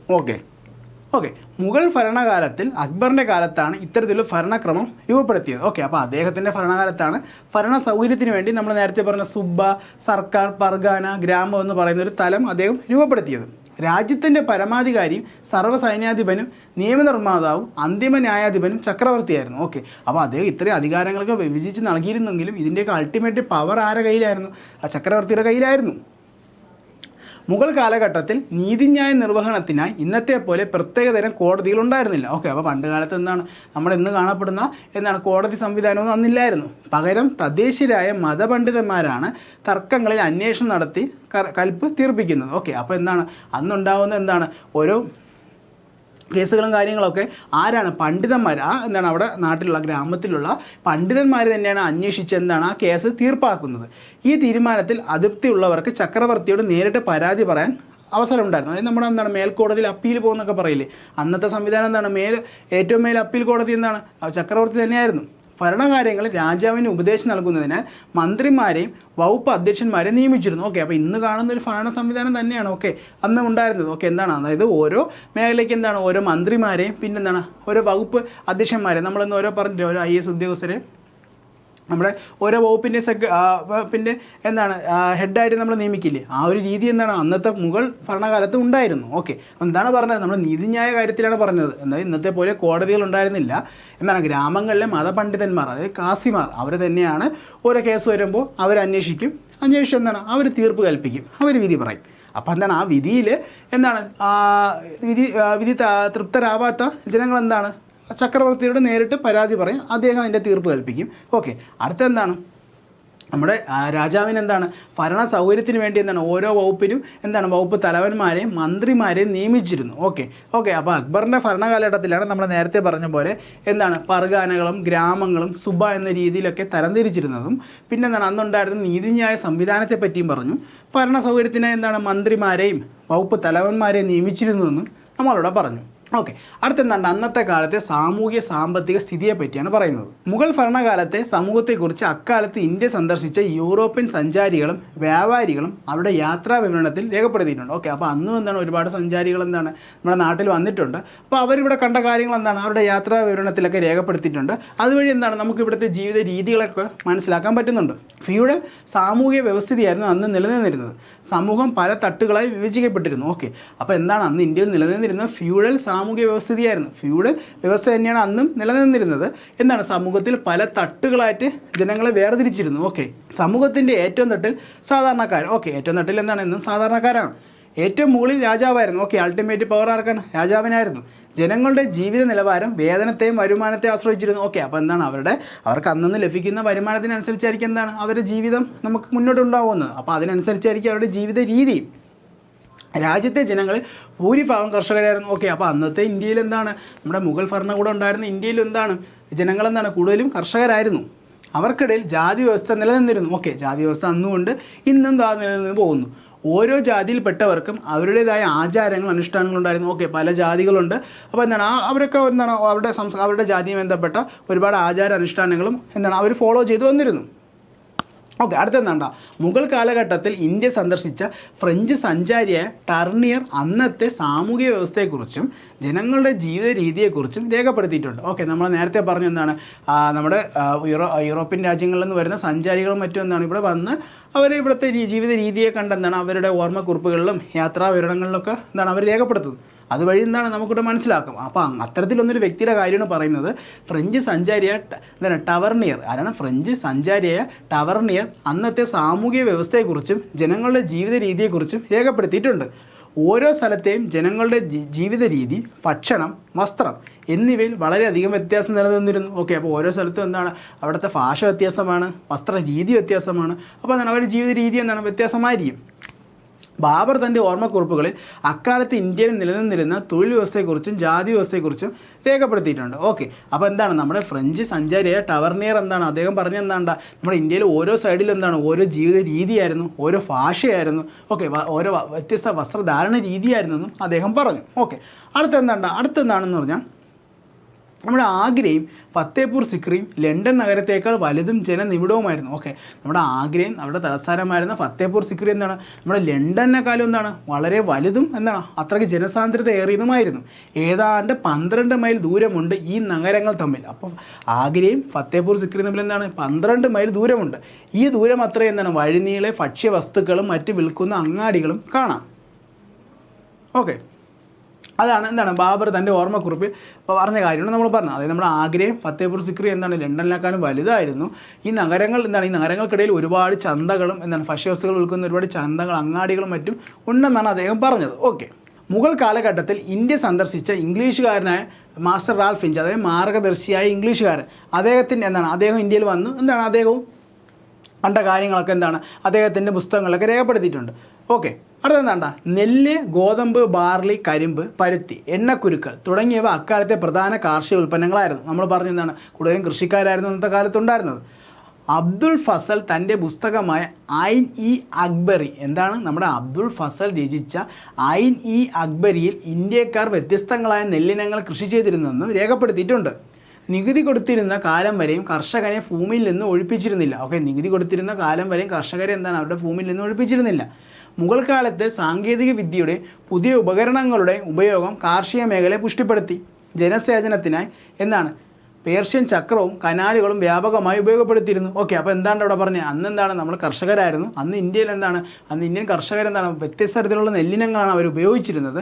ആര് പറഞ്ഞു? അബ്ദുൾ ഫസൽ. ആരാണ് അബ്ദുൾ ഫസൽ? അദ്ദേഹത്തിൻ്റെ പുസ്തകമായ ഐൻ ഇ അക്ബറി. ആരാണ്? അബ്ദുൾ ഫസലിൻ്റെ ഏതാണ്ട് ഐൻ ഇ അക്ബറി. ഓക്കെ, അബ്ദുൾ ഫസലിൻ്റെ ഏതാണ് ഐൻ ഇ അക്ബറി എന്ന പുസ്തകത്തിൽ അദ്ദേഹം പറയുന്നുണ്ട്. പിന്നെ എന്താണ്, അന്നുണ്ടായിരുന്ന ശാസ്ത്ര സാങ്കേതിക വിദ്യയും പറഞ്ഞിട്ടുണ്ട്. പിന്നെ എന്താണ്, കൃഷിരംഗത്ത് ജലസേചനത്തിന് വേണ്ടി പേർഷ്യൻ ചക്രവും കനാലുകളും ഉപയോഗിച്ചിരുന്നു. അടുത്തെന്താണ്ട്, ആരാണ് അബ്ദുൾ ഫസൽ? അബ്ദുൾ ഫസൽ ആരാണ്ട? മുഗൾ ഭരണകാലത്തെ മുഖ്യ ചരിത്രകാരനായിരുന്നു. മുഗൾ ഭരണകാലത്തെ മുഖ്യ ചരിത്രകാരനായിരുന്നു അബ്ദുൾ ഫസൽ. അബ്ദുൾ ഫസൽ അക്ബറിൻ്റെ ഉപദേശകനും ജീവചരിത്രകാരനുമായിരുന്നു. അദ്ദേഹം ഐൻ ഇ അക്ബറി, അക്ബർ നാമ എന്നീ ഗ്രന്ഥങ്ങളുടെ കർത്താവാണ്. ഇമ്പോർട്ടൻ്റ് പോയിന്റ് എന്താണ്? അബ്ദുൾ ഫസലിൻ്റെ 2 പുസ്തകം ഏതൊക്കെയാണ്? ഐൻ ഇ അക്ബറി, അക്ബർ നാമ. ഐൻ ഇ അക്ബറി, അക്ബർ നാമ. അപ്പോൾ എന്താണ്? ഐൻ ഇ അക്ബറി, അക്ബർ നാമ എന്നീ ഗ്രന്ഥങ്ങൾ രചിച്ചത് അബ്ദുൾ ഫസലായിരുന്നു. അതേ കാരണ്ട അക്ബറിൻ്റെ ഉപദേശകനുമായിരുന്നു, അദ്ദേഹത്തിൻ്റെ ജീവചരിത്രകാരനുമായിരുന്നു അബ്ദുൾ ഫസൽ. ഓക്കെ, അടുത്തെന്താണ്, കാർഷിക രംഗത്തെ ഉൽപ്പാദന വർധനവ് കച്ചവടത്തെ നഗരവൽക്കരണത്തെ ത്വരിതപ്പെടുത്തി. ഓക്കെ, അപ്പോൾ കാർഷിക ഉൽപ്പാദനം കൂടുമ്പോൾ എന്താണ്, ധാരാളം ഉൽപ്പന്നങ്ങൾ വിൽക്കാൻ കാണും. അപ്പോൾ ഒരുപാട് ചന്തകൾ വന്നു. പിന്നെ എന്താണ്, അതുവഴി എന്താണ്, നഗരങ്ങളും വലുതായിട്ട് വളരാൻ തുടങ്ങി. വിദേശ ചരക്കുകളുടെ പ്രവേശന കവാടമായിരുന്നു ഗുജറാത്ത്. തുണിത്തരങ്ങൾ, മസ്ലിൻ പട്ട്, പഞ്ചസാര, അരി തുടങ്ങിയവയായിരുന്നു പ്രധാന കയറ്റുമതി ഇനങ്ങൾ. ജലഗതാഗതം കാര്യമായ പുരോഗതി കൈവരിച്ചു. ഇക്കാലത്തെ പ്രധാന നഗരങ്ങളായിരുന്നു ധാക്ക, മൂർഷിദാബാദ്, സൂററ്റ്, ലാഹോർ, ആഗ്ര തുടങ്ങിയവ. അപ്പോൾ മുഗൾ ഭരണകാലത്തെ പ്രധാന നഗരങ്ങളായിരുന്നു ഏതൊക്കെയാണ്? ധാക്ക, മൂർഷിദാബാദ്, സൂറത്ത്, ലാഹോർ, ആഗ്ര. അപ്പോൾ നമ്മുടെ ധാക്ക എവിടെയാണ്? ബംഗ്ലാദേശ്. ധാക്ക ബംഗ്ലാദേശ്. മൂർഷിദാബാദ് എവിടെയാണ്? നമ്മുടെ ഇന്ത്യയിൽ തന്നെയാണ്. മൂർഷിദാബാദ് ഇന്ത്യയിൽ തന്നെയാണ്. എവിടെയാണ്? West ബംഗാളിലാണ്. Murshidabad west ബംഗാളിലാണ്.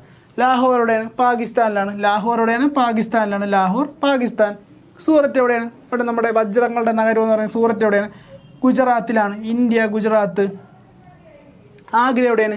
U പിയിലാണ്. Agra U പിയിലാണ്, നമ്മുടെ ഇന്ത്യയിലാണ്. ഓക്കെ, അപ്പോൾ മുഗൾ ഭരണകൂടത്തിലുണ്ടായിരുന്ന പ്രധാന നഗരങ്ങളാണ് പറയുന്നത്. ധാക്ക എവിടെയാണ്? ബംഗ്ലാദേശിലാണ്. മൂർഷിദാബാദ് എവിടെയാണ്? വെസ്റ്റ് ബംഗാളിലാണ്. ലാഹോർ എവിടെയാണ്? പാകിസ്ഥാനിലാണ്. പിന്നെ എന്താണ്? സൂറത്ത് എവിടെയാണ്? ഗുജറാത്ത്, ഇന്ത്യ. പിന്നെ എന്താണ്? ആഗ്ര എവിടെയാണ്? ഉത്തർപ്രദേശ്, ഇന്ത്യ.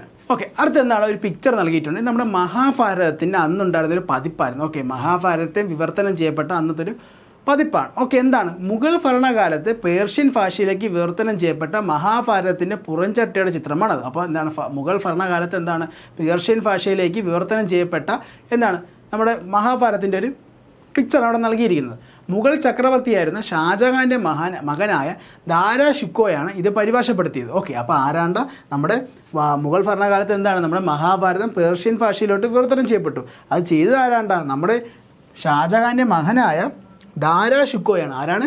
ദാരാ ഷിക്കോ.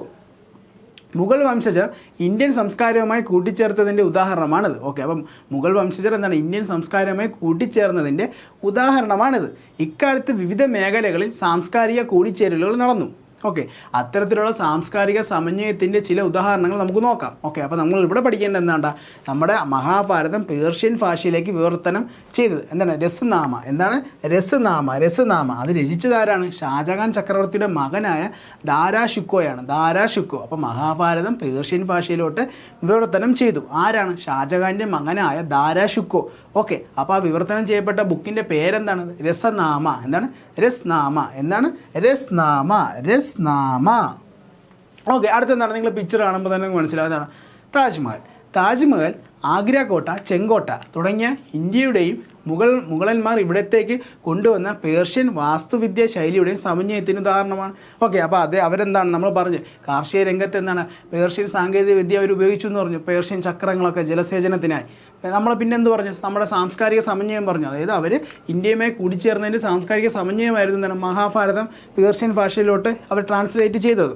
അടുത്ത എന്താണ്ട, അവിടുത്തെ വാസ്തുവിദ്യ ശൈലി അവരിവിടെയും കൊണ്ടുവന്നു. അതിന് ഉദാഹരണങ്ങളാണ് താജ്മഹൽ, ആഗ്ര കോട്ട, ചെങ്കോട്ട.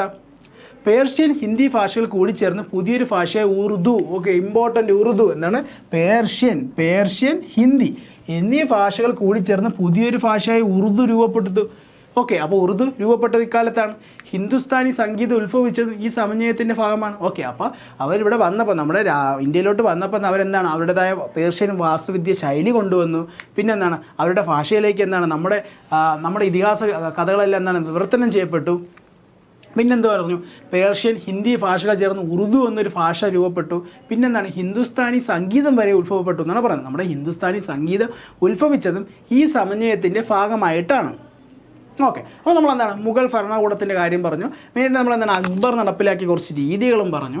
പിന്നെ എന്താണ് അവർ കാർഷിക മേഖലകളിൽ കൊണ്ടുവന്ന മാറ്റങ്ങളും നമ്മുടെ വാസ്തുവിദ്യാ മേഖലയിൽ കൊണ്ടുവന്ന മാറ്റങ്ങളും ഒക്കെ നമ്മൾ പറഞ്ഞു. ഉറുദു വന്നതും ഹിന്ദുസ്ഥാനി സംഗീതം അവർ കൊണ്ടുവന്നതും എല്ലാം നമ്മൾ പറഞ്ഞു. നമ്മൾ അടുത്തെന്തിനാണ് പോകുന്നത്, നമ്മൾ ആദ്യം പറഞ്ഞു ഹംപി എന്നൊരു പിക്ചർ നമ്മൾ തുടക്കത്തിൽ പറഞ്ഞു. അപ്പോൾ എന്താണ് വിജയനഗര സാമ്രാജ്യത്തെക്കുറിച്ചുള്ള കുറച്ച് കാര്യങ്ങളാണ് നമ്മളിവിടെ പഠിക്കാൻ പോകുന്നത്. ഓക്കെ, വിജയനഗര ഭരണം. മധ്യകാലത്ത് ഡൽഹി കേന്ദ്രമാക്കി ഭരണം നടത്തിയ മുഗൾ രാജവംശത്തെക്കുറിച്ച് നിങ്ങൾ മനസ്സിലാക്കിയല്ലോ, നമ്മൾ പഠിച്ചു കഴിഞ്ഞു. അടുത്തെന്താണ്, ഇക്കാലത്ത് ദക്ഷിണേന്ത്യയിലും വ്യത്യസ്ത രാജവംശങ്ങൾ നിലനിന്നിരുന്നു. അക്കൂട്ടത്തിൽ പ്രധാനപ്പെട്ടതാണ് വിജയനഗര രാജ്യം. ഓക്കെ, വിജയനഗരവും ഹംപിയും. ഓക്കെ, വിജയനഗരം അതായത് വിജയത്തിൻ്റെ നഗരം ഒരേ സമയം ഒരു നഗരത്തിൻ്റെ രാജ്യത്തിൻ്റെ പേരായിരുന്നു. ഓക്കെ, അപ്പോൾ എന്താണ്ട നമ്മുടെ വിജയനഗരം എന്താണ്ട അതായത് വിജയത്തിൻ്റെ നഗരം ഒരേ സമയം എന്താണ് ഒരു നഗരത്തിൻ്റെയും രാജ്യത്തിൻ്റെയും പേരായിരുന്നു. CE 1565 ഈ നഗരം നശിക്കപ്പെടുകയും തുടർന്നുള്ള നൂറ്റാണ്ടുകളിൽ അത് ജനമനസ്സുകളിൽ മാത്രം നിലനിൽക്കുകയും ചെയ്തു. എന്നാണ്ട് 1565 എന്താണ് ഈ നഗരം നശിക്കപ്പെട്ടു എന്നാണ് പറയുന്നത്. തുടർന്നുള്ള നൂറ്റാണ്ടുകളിൽ അത് ജനമനസ്സുകളിൽ മാത്രം നിലനിന്നു. ഓക്കെ, എന്താണ് അതൊരു ഓർമ്മയായി മാറി. 1565 ഈ നഗരം എന്താണ് വിജയനഗരം നശിച്ചുവെന്നും പിന്നെന്താണ് അതെന്താണ് ജനങ്ങളുടെ മനസ്സിലൊരു ഓർമ്മയായി മാറി എന്നാണ് പറയുന്നത്. ഓക്കെ, അവരുടെ ഓർമ്മയിൽ അത് ഹംപി എന്ന പേര് നിലനിന്നു. അവരുടെ ഓർമ്മയിൽ എന്താണ് ഹംപി എന്ന പേരിൽ നിലനിന്നു. 1800 കേണൽ മക്കൻസി എന്ന ഇംഗ്ലീഷ് ഈസ്റ്റ് ഇന്ത്യ കമ്പനി ഉദ്യോഗസ്ഥനാണ് ഹംപിയുടെ അവശിഷ്ടങ്ങൾ കണ്ടെത്തിയത്. അതിലൂടെയാണ് വിജയനഗരത്തിൻ്റെ ചരിത്രത്തിലേക്ക് ഗവേഷകരുടെ ശ്രദ്ധ പതിഞ്ഞത്. ഓക്കെ, അപ്പോൾ എന്താണ് നമ്മുടെ വിജയനഗരം എന്താണ് ഒരേ സമയം രാജ്യത്തിൻ്റെ നഗരത്തിൻ്റെയും പേരായിരുന്നു. 1565 എന്താണ്ട അത് നശിക്കപ്പെട്ടു നഗരം. പിന്നെന്താണ് അത് വെറും ഒരു ഓർമ്മയായി മാറി. ജനങ്ങളുടെ മനസ്സിൽ തന്നെ ഹംപി എന്ന പേരിൽ അതൊരു ഓർമ്മയായി മാറി. 1800 നമ്മുടെ ഇംഗ്ലീഷ് ഈസ്റ്റ് ഇന്ത്യ കമ്പനി ഉദ്യോഗസ്ഥനായിരുന്ന ആരാണ്ട കേണൽ മക്കൻസി അദ്ദേഹം എന്താണ് ഈ ഹംപി നഗരത്തിൻ്റെ അവശിഷ്ടങ്ങൾ കണ്ടെത്തുകയും പിന്നീട് ലോകം എന്താണ് ആ ഒരു സാമ്രാജ്യത്തെക്കുറിച്ച് അറിഞ്ഞു തുടങ്ങിയത് അതിനുശേഷമാണ്. ഓക്കെ, അപ്പോൾ നമ്മളൊരു പിക്ചർ തുടങ്ങിയിട്ടുണ്ട്. ഇതാണ് നമ്മുടെ വിജയനഗര സാമ്രാജ്യം. നമ്മുടെ കർണാടക, ആന്ധ്ര, എന്താണ് ഒഡീഷയുടെ ഭാഗങ്ങളൊക്കെ ഉൾപ്പെട്ട ഒരു രാജ്യമായിരുന്നു എന്താണ് വിജയനഗരം എന്ന് പറയുന്നത്. അപ്പോൾ വിജയനഗര രാജാക്കന്മാരാണ് പറയുന്നത്. അന്നുണ്ടായിരുന്ന രാജവംശം ഏതൊക്കെയുണ്ട്? ഒന്ന് സംഗമ രാജവംശം. അടുത്തെന്താണ് സാലുവ വംശം. അപ്പോൾ സംഗമ രാജവംശം, സാലുവ വംശം, തുളുവ വംശം. എന്താണ് തുളുവ വംശം. അടുത്തെന്താണ് അരവിടു വംശം. ഓക്കെ, അപ്പോൾ സംഗമ രാജവംശത്തിലാണ് ഹരിഹരനും ബുക്കനുമായിരുന്നു പ്രധാന ഭരണാധികാരികൾ. സാലുവയിൽ ആരാണ്? നരസിംഹ സാലുവ. അടുത്ത ആരാണ്? തുളുവ ആരാണ്? വീരനരസിംഹനും കൃഷ്ണദേവരായരും. ആരാണ്? വീരനരസിംഹനും കൃഷ്ണദേവരായർ. ഓക്കെ, അപ്പോൾ സംഗമ രാജവംശം ആരൊക്കെയാണ്? ഹരിഹരനും ബുക്കനുമാണ്. സാലുവ വംശത്തിൽ ആരാണ്ട? നരസിംഹ സാലുവയും. തുളുവ വംശത്തിൽ വീരനരസിംഹനും കൃഷ്ണദേവരായർ. ഈ കൃഷ്ണദേവരായർ എന്താണ് വളരെ ഇമ്പോർട്ടൻ്റ് ആണ്, പഠിക്കേണ്ട ഒരു വ്യക്തിയാണ് കൃഷ്ണദേവരായർ. അടുത്താരാണ്? അരവിടു വംശത്തിൽ ആരാണ്ട? തിരുമലയും വെങ്കിട വണ്ണും. ഓക്കെ, തിരുമലയും വെങ്കിട ഫസ്റ്റ്. ഓക്കെ, അപ്പോൾ സംഗമ രാജവംശം ഹരിഹരനും ബുക്കനും. സാലുവ രാജവംശത്തിലെ പ്രധാന ഭരണാധികാരിയാണ് നരസിംഹ സാലുവ. അടുത്ത ആരാണ്ട? തുളുവത്തിലാരാണ്? വീരനരസിംഹനും കൃഷ്ണദേവരായരും. അടുത്ത ആരാണ്? അരവിടു വംശത്തിൽ ആരാണ്ട? തിരുമലയും വെങ്കിട ഫസ്റ്റുമാണ്. ഓക്കെ, ഹരിഹരൻ ബുക്കൻ എന്നീ സഹോദരങ്ങളാണ് CE 1336 വിജയനഗരം സ്ഥാപിച്ചത്. അപ്പോൾ ഹരിഹരനും ബുക്കൻ എന്നീ സഹോദരങ്ങളാണ് CE 1336 വിജയനഗരം സ്ഥാപിച്ചത്. ദക്ഷിണേന്ത്യയിലെ ശക്തവും സമ്പന്നവുമായ രാജ്യമായിരുന്നു വിജയനഗരം. ഓക്കെ, അവിടുത്തെ ഏറ്റവും പ്രശസ്തനായ രാജാവ് ആരായിരുന്നു? കൃഷ്ണദേവരായർ. ഞാൻ നേരത്തെ പറഞ്ഞു അദ്ദേഹത്തിൻ്റെ കാലഘട്ടം പഠിച്ചു വെച്ചോ, 1509 മുതൽ 1529. ഓക്കെ, അപ്പോൾ വിജയനഗരം സ്ഥാപിച്ചവരാണ് ഹരിഹരൻ ബുക്കൻ എന്നീ സഹോദരങ്ങളാണ്. ഹരിഹരനും ബുക്കനുമാണ് എന്താണ് വിജയനഗരം സ്ഥാപിച്ചത്. CE 1336. ഓക്കെ, അപ്പോൾ ഈ വിജയനഗരം എന്ന് പറഞ്ഞാൽ അത്രയ്ക്ക് വലിയ ശക്തവും സമ്പന്നവുമായിരുന്നു. അവിടുത്തെ ഏറ്റവും പ്രശസ്തനായ രാജാവ് ആരായിരുന്നു? കൃഷ്ണദേവരായർ. അതേ തുളുവ വംശത്തിലെ കൃഷ്ണദേവരായർ. അദ്ദേഹത്തിൻ്റെ ഭരണകാലഘട്ടം എന്താണ്ട് 1509 മുതൽ 1529. അദ്ദേഹത്തെക്കുറിച്ച് യൂറോപ്യൻ സഞ്ചാരിയായ ബാർബബോസ പറഞ്ഞ വാക്കുകളാണ് നമുക്ക് നോക്കാം. ഏതൊരാൾക്കും യാതൊരു അസ്വാരസ്യമില്ലാതെ ക്രിസ്ത്യാനിയെന്നോ ജൂതനെന്നോ മുറനെന്നോ കിരാതനെന്നോ വ്യത്യാസമില്ലാതെ തൻ്റെ വിശ്വാസം നിലനിർത്തിക്കൊണ്ട് വന്നു പോകുന്നതിനും ജീവിക്കുന്നതിനും യാതൊരു തടസ്സമില്ലാത്ത വിധം രാജാവ് സ്വാതന്ത്ര്യം അനുവദിച്ചിരുന്നു. രാജ്യത്തിൽ നീതിന്യായ വ്യവസ്ഥ സമത്വം നിറഞ്ഞതാണ്. ഓക്കെ, അപ്പോൾ ബാർബബോസ എന്ന് പറയുന്ന യൂറോപ്യൻ സഞ്ചാരി കൃഷ്ണദേവരായർ ഭരിച്ചിരുന്ന സമയത്ത് നമ്മുടെ വിജയനഗര സാമ്രാജ്യം സന്ദർശിക്കുകയും അദ്ദേഹം അവിടെ നിലനിന്നിരുന്ന ഭരണരീതിയെ പറ്റിയാണ് പറഞ്ഞിരുന്നത്. എല്ലാ മതക്കാർക്കും മതസ്ഥർക്കും തുല്യ പരിഗണന നൽകിയിരിക്കുന്നു. പിന്നെന്താണ് നീതിന്യായ വ്യവസ്ഥയിൽ ഒരു അസമത്വം ഉണ്ടായിരുന്നില്ല, ഒരു സമത്വം നിറഞ്ഞതായിരുന്നു അന്നത്തെ നീതിന്യായ വ്യവസ്ഥ എന്നാണ് പറയുന്നത്. ഓക്കെ, അപ്പോൾ കൃഷ്ണദേവരായർ നമ്മുടെ വിജയനഗര സാമ്രാജ്യത്തിലെ തുളുവ വംശത്തിലെ രാജാവായിരുന്നു, ഏറ്റവും പ്രശസ്തനായിരുന്നു. അദ്ദേഹത്തിൻ്റെ കാലഘട്ടം 1509 മുതൽ 1529 വരെ. കൃഷ്ണദേവരായരുടെ ഭരണകാലം രാജ്യവ്യാപനത്തിൻ്റെ വികസനത്തിൻ്റെ കാലഘട്ടമായിരുന്നു. ധാരാളം നിർമ്മാണ പ്രവർത്തനങ്ങൾ അദ്ദേഹത്തിൻ്റെ കാലത്ത് നടത്തിയിരുന്നു. തലസ്ഥാന നഗരിയായ ഹംപിയിൽ കൂടുതൽ സൗകര്യങ്ങൾ ഏർപ്പെടുത്തുകയും പിന്നെ കോട്ടകളും കൊട്ടാരങ്ങളും ക്ഷേത്രങ്ങളും അദ്ദേഹം പണിയെഴുപ്പിച്ചു. പിന്നെന്താണ് മതസഹിഷ്ണുത, അതായത് എല്ലാ മതസ്ഥരർക്കും തുല്യ പരിഗണന അദ്ദേഹം നൽകിയിരുന്നു. എല്ലാ മതങ്ങളെയും ഒരുപോലെ പരിഗണിക്കുകയും വിവിധ മതസ്ഥർക്ക് അവരുടേതായ വിശ്വാസങ്ങൾ നിലനിർത്തിക്കൊണ്ട് ജീവിക്കാനുള്ള എല്ലാ സ്വാതന്ത്ര്യവും അനുവദിക്കുകയും ചെയ്തിരുന്നു. കൃഷ്ണദേവരായരുടെ കാലത്ത് കലാ സാഹിത്യ സാംസ്കാരിക മേഖലകളും ശ്രദ്ധേയമായ പുരോഗതി കൈവരിച്ചിരുന്നു. അസാമാന്യമായ പാണ്ഡിത്യം ഉണ്ടായിരുന്ന അദ്ദേഹം അമുക്ത മാല്യാദ, ജാമ്പവതി കല്യാണം എന്നീ കൃതികൾ രചിച്ചിട്ടുണ്ട്. തെലുങ്ക്, കന്നഡ, തമിഴ് സാഹിത്യങ്ങളെ അദ്ദേഹം പ്രോത്സാഹിപ്പിച്ചിരുന്നു. അദ്ദേഹത്തിൻ്റെ അഷ്ടദിഗ്ഗജങ്ങൾ എന്നറിയപ്പെട്ടിരുന്ന പണ്ഡിതർ കൃഷ്ണദേവരായരുടെ സദസ്സിനെ അലങ്കരിച്ചിരുന്നു. ഓക്കെ, അപ്പോൾ അദ്ദേഹം അദ്ദേഹത്തിൻ്റെ ഭരണകാലത്ത് ഒരുപാട് വികസന പ്രവർത്തനങ്ങളും പിന്നെ അടിസ്ഥാന സൗകര്യങ്ങളും ഹംപിയിൽ വന്നു, ധാരാളം കൊട്ടാരങ്ങളും ക്ഷേത്രങ്ങളും വന്നു. പിന്നെ അദ്ദേഹത്തിൻ്റെ 2 കൃതികളെ കാര്യമാണ് നമ്മൾ പറഞ്ഞത്. അമുക്ത മാല്യാദ പിന്നെ ജാമ്പവതി കല്യാണം. ഓക്കെ, അമുക്ത മാല്യാദ, ജാമ്പവതി കല്യാണം അദ്ദേഹത്തിൻ്റെ കൃതികളായിരുന്നു. അദ്ദേഹത്തിൻ്റെ സദസ്സിലുണ്ടായിരുന്ന പണ്ഡിതരുടെ പേരെന്താണ്ട അഷ്ടദിഗ്ഗജങ്ങൾ. അഷ്ടദിഗ്ഗജങ്ങൾ. ഓക്കെ, അടുത്തെന്താണ് ഭരണ സംവിധാനം. വിജയനഗര ഭരണത്തിലും രാജവാഴ്ചയാണ് നിലനിന്നിരുന്നത്. ഓക്കെ, ഭരണ സൗകര്യത്തിനായി രാജ്യത്തെ മണ്ഡലങ്ങൾ അഥവാ പ്രവിശ്യകളെന്നും നാടുകളെ ജില്ലകളെന്നും സ്ഥലങ്ങളെ ഉപജില്ലകളെന്നും പിന്നെ ഗ്രാമങ്ങൾ എന്നിങ്ങനെ വിഭജിച്ചിരുന്നു. രാജാവിനെ സഹായിക്കാൻ മന്ത്രിസഭ ഉണ്ടായിരുന്നു. മന്ത്രിമാരെ തരം താഴ്ത്തുന്നതിനും ശിക്ഷിക്കുന്നതിനുമുള്ള അധികാരം രാജാവിനായിരുന്നു. നീതി നിർവഹണത്തിനായി വിവിധ തലങ്ങളിൽ കോടതികൾ സ്ഥാപിച്ചിരുന്നു. അപ്പീൽ അധികാരി രാജാവ് തന്നെയായിരുന്നു. ഓക്കെ, അപ്പോൾ ഏറ്റവും വലിയ അപ്പീൽ അധികാരി ആരാണ്? രാജാവ് തന്നെയായിരുന്നു. ഏത് തീരുമാനത്തിൻ്റെ അന്തിമം എവിടെയാണ്? രാജാവിൻ്റെ കയ്യിലായിരുന്നു. ചെറിയ കുറ്റങ്ങളും തൊഴിൽപരമായ പ്രശ്നങ്ങളും ഗ്രാമങ്ങളിലെ കോടതികൾ തന്നെ കൈകാര്യം ചെയ്തിരുന്നു. നമ്മൾ മുഗൾ ഭരണകൂടത്തിൽ പറഞ്ഞ നമ്മുടെ ഗ്രാമങ്ങളിലുള്ള പണ്ഡിതരാണ് അവിടുത്തെ കേസുകളൊക്കെ തീർപ്പ് കൽപ്പിച്ചിരുന്നത്. ഇവിടെ അങ്ങനെ തന്നെയാണ്, തദ്ദേശീയരായി തന്നെയാണ്, ഗ്രാമങ്ങളിൽ തന്നെയാണ് അവിടെ വരുന്ന കേസുകൾ തീർപ്പ് കൽപ്പിക്കുന്നത്. അതിനൊരു അതൃപ്തി വരുമ്പോൾ അത് അപ്പീൽ അധികാരിയായ നമ്മുടെ രാജാവിൻ്റെ കയ്യിലെത്തുന്നത്. ഓക്കെ, അപ്പോൾ ഇവിടെ വിജയനഗരത്തിൽ രാജവാഴ്ചയാണ് നിലനിന്നിരുന്നത്. ഭരണ സൗകര്യത്തിനായി മണ്ഡലങ്ങൾ അഥവാ പ്രവിശ്യകളും നാടുകൾ, ജില്ലകൾ, സ്ഥലങ്ങൾ അഥവാ ഉപജില്ലകളെന്നും ഗ്രാമങ്ങൾ എന്നിങ്ങനെ വിഭജനം അവിടെ നടത്തിയിരുന്നു. വിജയനഗരത്തിലെ ഭരണ സംവിധാനത്തിൽ പ്രധാന പങ്ക് വഹിച്ചവരായിരുന്നു നായകന്മാരും അമരനായകന്മാരും. ഓക്കെ, അപ്പോൾ വിജയനഗരത്തിലെ ഭരണ സംവിധാനത്തിൽ പ്രധാന പങ്ക് വഹിച്ചവരായിരുന്നു നായകന്മാരും അമരനായകന്മാരും. സൈനിക മേധാവികൾ അമരനായകന്മാരെന്ന പേരിലാണ് അറിയപ്പെട്ടിരുന്നത്. അപ്പോൾ സൈനിക മേധാവിമാരെ നമ്മൾ വിളിക്കുന്നത് അമരനായകന്മാർ. അപ്പോൾ അമരനായകന്മാരാണ് സൈനിക മേധാവികൾ. രാജാക്കന്മാർ ഇവർക്കായി ഭൂപ്രദേശങ്ങൾ അനുവദിച്ച് നൽകിയിരുന്നു. ഈ പ്രദേശങ്ങൾ അമര എന്ന പേരിൽ അറിയപ്പെടുന്നു. ഓക്കെ, അപ്പോൾ നമ്മുടെ വിജയനഗര സാമ്രാജ്യത്തിലെ സൈനിക മേധാവികൾ ആരായിരുന്നു? അമരനായകന്മാർ. ഓക്കെ, അപ്പോൾ അവർക്ക് അമര എന്ന പേരിൽ ഭൂപ്രദേശങ്ങൾ നൽകിയിരുന്നു. അമരത്തിൻ്റെ ഭരണം നിർവഹിച്ചിരുന്നത് അമരനായകന്മാരായിരുന്നു. അപ്പോൾ അവർക്ക് നൽകിയിരുന്ന ഭൂമിയിൽ ഭരണം നടത്തിയിരുന്ന ആരാണ്? ഈ അമരനായകന്മാരായിരുന്നു. ഓക്കെ, ഈ പ്രദേശത്തെ നികുതി പിരിക്കാനുള്ള അവകാശം ആർക്കായിരുന്നു? അമരനായകന്മാർക്കായിരുന്നു. അമരനായകർ രാജാവിന് ഒരു നിശ്ചിത തുക നൽകിയിരുന്നു. ഇവർ ഒരു നിശ്ചിത എണ്ണം കാലാളുകൾ, കുതിരകൾ, ആനകൾ എന്നിവ നിലനിർത്തിയിരുന്നു. ഈ വ്യവസ്ഥയെ അമരനായക സംവിധാനം എന്ന് വിളിച്ചിരുന്നു. നമ്മളിത് പഠിച്ചപ്പോൾ തന്നെ നമുക്ക് മനസ്സിലാവും മുഗൾ ഭരണകൂടം അവരെങ്ങനെയാണ് സൈന്യത്തെ പ്രതിരോധ കാര്യത്തിൽ അവർ നടപ്പിലാക്കിയ നയവും ഈ വിജയനഗര സാമ്രാജ്യവും നടപ്പിലാക്കിയ നയം ഏകദേശം സെയിം തന്നെയാണ്. അവിടെ പേരുകൾ മാത്രമേ മാറുന്നുള്ളൂ. ഓക്കെ, ഇവിടെ എന്താണ് സൈനിക മേധാവിമാരെന്താണ് അമര നായകന്മാരെന്നറിയപ്പെടുന്നു. അവർക്ക് നൽകിയിരുന്ന സ്ഥലത്തെ അമര എന്ന് പറയുന്നു. അമര എന്ന സ്ഥലത്തിൽ ഭരണം നടത്തിയിരുന്നത് എന്താണ്, കാര്യങ്ങൾ നോക്കിയിരുന്നവരാണ് ഈ അമര നായകന്മാർ തന്നെയായിരുന്നു. പിന്നെ തന്നെ അവിടെ നികുതി പിരിക്കുകയും ഒരു നിശ്ചിത തുക എന്താണ് രാജാവിന് നൽകണമായിരുന്നു.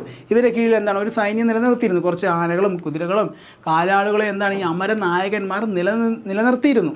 ഈ വ്യവസ്ഥയാണ് അമരനായക സംവിധാനം എന്ന് വിളിച്ചിരുന്നത്. എന്താണ് അമര നായക സംവിധാനം? ഓക്കെ, നമ്മൾ മാൻസബ്ദാരി എന്ന് പറഞ്ഞതുപോലെ വിജയനഗരത്തിലുണ്ടായിരുന്ന എന്താണ് അമരനായക സംവിധാനമായിരുന്നു. അടുത്തെന്താണ്ട സാമൂഹ്യ സാമ്പത്തിക സ്ഥിതി. വിവിധ ജാതി മത വിഭാഗങ്ങൾ ഉൾപ്പെട്ടതായിരുന്നു വിജയനഗര സമൂഹം. ഓക്കെ, അപ്പോൾ എന്താണ് ധാരാളം ജാതി വ്യവസ്ഥ എവിടെ നിലനിന്നിരുന്നു? വിജയനഗരത്തിലും നിലനിന്നിരുന്നു. ബ്രാഹ്മണർക്കായിരുന്നു സമൂഹത്തിൽ മേധാവിത്വം ഉണ്ടായിരുന്നത്. ക്ഷേത്രങ്ങൾക്ക് അനുവദിച്ചിരുന്ന ഭൂമിയിൽ നിന്ന് വരുമാനം ഇവർക്ക് അവകാശപ്പെട്ടതായിരുന്നു. അപ്പോൾ എന്താണ് ബ്രാഹ്മണരാണ് ഏറ്റവും ഉയർന്ന തലത്തിൽ നിലനിന്നിരുന്നത്. പിന്നെ എന്താണ് ക്ഷേത്രങ്ങളിൽ നിന്നുള്ള വരുമാനം ആർക്കാണ്? അതായത് ക്ഷേത്രഭൂമിയിൽ നിന്ന് ലഭിക്കുന്ന വരുമാനം ആർക്കായിരുന്നു? ബ്രാഹ്മണർക്കായിരുന്നു.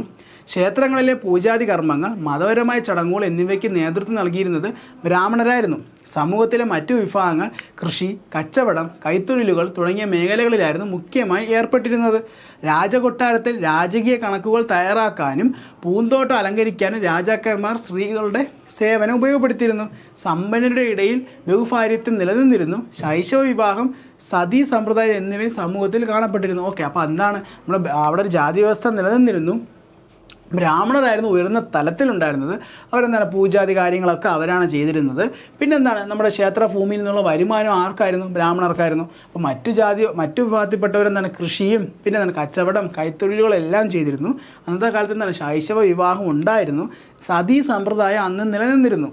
പിന്നെന്താണ് നമ്മുടെ ഉയർന്ന തലത്തിൽ, അതായത് സമൂഹത്തിൽ ഉയർന്ന തലത്തിലുണ്ടായിരുന്നവരെന്താണ് ബഹുഭാര്യത്വം ഫോളോ ചെയ്തിരുന്നു. ഓക്കെ, അടുത്തെന്താണ്ട അതായത് വിജയനഗരം സന്ദർശിച്ച ഒരു പോർച്ചുഗീസ് സഞ്ചാരിയായ ഡോമിംഗോ പയസ് പറയുന്നതാണ്: മുന്നോട്ട് പോകുമ്പോൾ നിങ്ങളുടെ മുമ്പിൽ വിശാലവും മനോഹരമായൊരു തെരുവുണ്ട്. ഈ തെരുവിൽ നിരവധി വ്യാപാരികൾ ജീവിക്കുന്നു. അവിടെ നിങ്ങൾക്ക് മാണിക്യക്കല്ലുകളും മരതക കല്ലുകളും പവിഴങ്ങളും മുത്തുകളും തുണിത്തരങ്ങളും വിൽപ്പനയ്ക്ക് വച്ചിരിക്കുന്നതായി കാണാം. അവിടെ കുതിരകൾ, ഓറഞ്ച്, മുന്തിരി, തടി തുടങ്ങിയവയെല്ലാം വിൽക്കുന്നു. അപ്പം എന്താണ് ഡോമിംഗോ പയസ് എന്ന് പറയുന്ന വിജയനഗരം സന്ദർശിച്ച ഒരു പോർച്ചുഗീസ് സഞ്ചാരി പറഞ്ഞ വാക്കുകളാണവ. അതായത് ആ വിജയനഗരം എന്ന് പറയുന്നത് അത്രയ്ക്ക് വലിയൊരു ഒരു സിറ്റി ആയിരുന്നു എന്നാണ് അദ്ദേഹം പറയുന്നത്. കാരണം ധാരാളം വസ്തുക്കൾ കച്ചവടത്തിന് വെച്ചിരിക്കുന്ന ഒരു അങ്ങാടികൾ അവിടെ ഉണ്ടായിരുന്നു എന്നാണ് അദ്ദേഹം അവിടെ പറയുന്നത്. വിജയനഗരത്തിൻ്റെ പ്രൗഢിയും ആ രാജ്യം സന്ദർശിച്ച ഒട്ടേറെ സഞ്ചാരികൾ രേഖപ്പെടുത്തിയിട്ടുണ്ട്. ജനങ്ങളുടെ പ്രധാന തൊഴിൽ കൃഷിയായിരുന്നു. ഓക്കെ, അവിടെ പ്രധാന തൊഴിൽ കൃഷിയായിരുന്നു. സിൽക്ക്, പരുത്തി വസ്ത്രങ്ങൾ സാധാരണ ഉപയോഗിച്ചിരുന്നു. ഓക്കെ, അപ്പോൾ അവിടെ സിൽക്കും പരുത്തി വസ്ത്രങ്ങളാണ് അവർ ഉപയോഗിച്ചിരുന്നത്. വിജയനഗരത്തിൻ്റെ ചുറ്റുമുള്ള വരണ്ടു കിടക്കുന്ന പ്രദേശങ്ങളെ ജലസേചന യോഗ്യമാക്കി. 15-ാം നൂറ്റാണ്ടിൽ നിർമ്മിച്ച കമലാപുരം കുളവും ഹിരിയ കനാലും തുംഗഭദ്ര നദിക്ക് കുറുകെ കെട്ടിയ അണക്കെട്ടുകളും കാർഷിക മേഖലയെ പുഷ്ടിപ്പെടുത്തി. ഓക്കെ, അപ്പോൾ അവർ കാർഷിക മേഖലയിൽ ജലസേചനത്തിന് അവർ കൊണ്ടുവന്ന എന്തൊക്കെയാണ് കമലാപുരം കുളം. ഓക്കെ, കമലാപുരം കുളം. പിന്നെന്താണ് ഹിരിയ കനാൽ. ഹിരിയ കനാലും തുംഗഭദ്ര നദിക്ക് കുറുകെ കെട്ടിയ അണക്കെട്ടുകളും കാർഷിക മേഖലയെ പുഷ്ടിപ്പെടുത്തി. ഭൂമി സർവേ ചെയ്ത് ഗുണനിലവാരം അനുസരിച്ച് നികുതി നിശ്ചയിച്ചിരുന്നു. ഭൂനികുതിക്ക് പുറമെ തൊഴിൽ നികുതി, വീട്ടുനികുതി, വിവിധ തരത്തിലുള്ള ലൈസൻസ് ഫീസുകൾ, കോടതി ശിക്ഷ അനുസരിച്ചുള്ള പിഴകൾ എന്നിവയായിരുന്നു ഗവൺമെൻറ്റിൻ്റെ പ്രധാന വരുമാന മാർഗ്ഗങ്ങൾ. അപ്പോൾ അന്നത്തെ ഗവൺമെൻറ്റിൻ്റെ പ്രധാന വരുമാന മാർഗ്ഗം അതായത് തൊഴിൽ നികുതി, വീട്ടുനികുതി, വിവിധ തരത്തിലുള്ള ലൈസൻസ് ഫീസുകൾ, നമ്മൾ ഇന്നത്തെ പോലെ കോടതി ശിക്ഷയ്ക്ക് അനുസരിച്ചുള്ള പിഴകൾ എന്നിവയായിരുന്നു ഗവൺമെൻറ്റിൻ്റെ പ്രധാന വരുമാന മാർഗ്ഗങ്ങൾ. വിജയനഗരം ഒരു വലിയ വ്യാപാര കേന്ദ്രമാക്കി വികാസം പ്രാപിച്ചു. ഇന്ത്യയുടെയും ലോകത്തിൻ്റെ വിവിധ ഭാഗങ്ങളിൽ നിന്നും വ്യാപാരികൾ പേരുകേട്ട വിജയനഗരത്തിൽ എത്തിച്ചേർന്നിരുന്നു. അപ്പോൾ പല നാട്ടിലുള്ളവരെന്താണ് ഇവിടെ എത്തിയിരുന്നു എന്നാണ് പറയുന്നത്. ഭരണാധികാരികൾ വിദേശ വ്യാപാരത്തിന് വളരെയധികം പ്രോത്സാഹനം നൽകി. ഓക്കെ, അപ്പോൾ അന്നത്തെ വിജയനഗര ഭരണാധികാരികൾ വിദേശ വ്യാപാരത്തിന് അത്രയധികം ശ്രദ്ധ നൽകി എന്നാണ് പറയുന്നത്. പോർച്ചുഗീസുകാർക്കും അറബികൾക്കുമായിരുന്നു വിദേശ വ്യാപാരത്തിന് കുത്തക ഉണ്ടായിരുന്നത്. മെയിനായിട്ട് ആരുടെ കയ്യിലായിരുന്നു വ്യാപാര കുത്തക? പോർച്ചുഗീസുകാരും അറബികളായിരുന്നു അതിൽ പ്രധാനികൾ. ചൈന, ശ്രീലങ്ക എന്നീ രാജ്യങ്ങളുമായി വ്യാപാരം നടത്തിയിരുന്നു. അറേബ്യ, മധ്യേഷ്യ എന്നിവിടങ്ങളിൽ നിന്നും കൊണ്ടുവന്നിരുന്ന കുതിരകളുടെ കച്ചവടം പ്രധാനമായും നടത്തിയിരുന്ന അറബികളായിരുന്നു. ഓക്കെ, അപ്പോൾ അറബികൾ നമ്മുടെ അറബി നാട്ടിൽ നിന്നും മധ്യേഷ്യയിൽ നിന്നാണ് കുതിരകൾ കൊണ്ടുവന്ന് ഇവിടെ കച്ചവടം നടത്തിയിരുന്നു. കുതിര കച്ചവടത്തിലെ ഒരു പ്രധാന ഇനമായിരുന്നു. അപ്പോൾ കുതിരകൾ എന്താണ് കച്ചവടത്തിലെ പ്രധാന ഇനമായിരുന്നു. കുതിര കച്ചവടത്തിൽ ഏർപ്പെട്ടിരുന്ന പ്രാദേശിക കച്ചവടക്കാർ കുതിര ചെട്ടികൾ എന്നറിയപ്പെടുന്നു. ഓക്കെ, അപ്പോൾ കുതിര കച്ചവടത്തിൽ ഏർപ്പെട്ടിരുന്ന അവിടുത്തെ പ്രാദേശിക കച്ചവടക്കാരെ പറയുന്ന പേരാണ് കുതിരച്ചെട്ടികൾ. ഓക്കെ, അപ്പോൾ മെയിനായിട്ട് അവിടെ എന്താണ് കുതിര കച്ചവടം നടത്തിയിരുന്നത് അറബികളായിരുന്നു. അവരെന്താണ് അറബി നാട്ടിൽ നിന്നും അറേബ്യയിൽ നിന്നും മധ്യേഷ്യയിൽ നിന്നാണ് കുതിരകൾ കൊണ്ടുവന്നിരുന്നത്. ഈ കുതിര കച്ചവടം നടത്തിയിരുന്ന പ്രാദേശിക കച്ചവടക്കാരെയാണ് കുതിരച്ചെട്ടികൾ എന്ന് വിളിക്കുന്നത്. കാലക്രമേണ അറബികളെ പിന്തള്ളി പോർച്ചുഗീസുകാർ ഈ കച്ചവടത്തിൻ്റെ നിയന്ത്രണം ഏറ്റെടുത്തു. വ്യാപാരത്തിൽ നിന്നുള്ള വരുമാനം രാഷ്ട്രത്തിൻ്റെ സമ്പദ് വ്യവസ്ഥയെ ശക്തിപ്പെടുത്തി.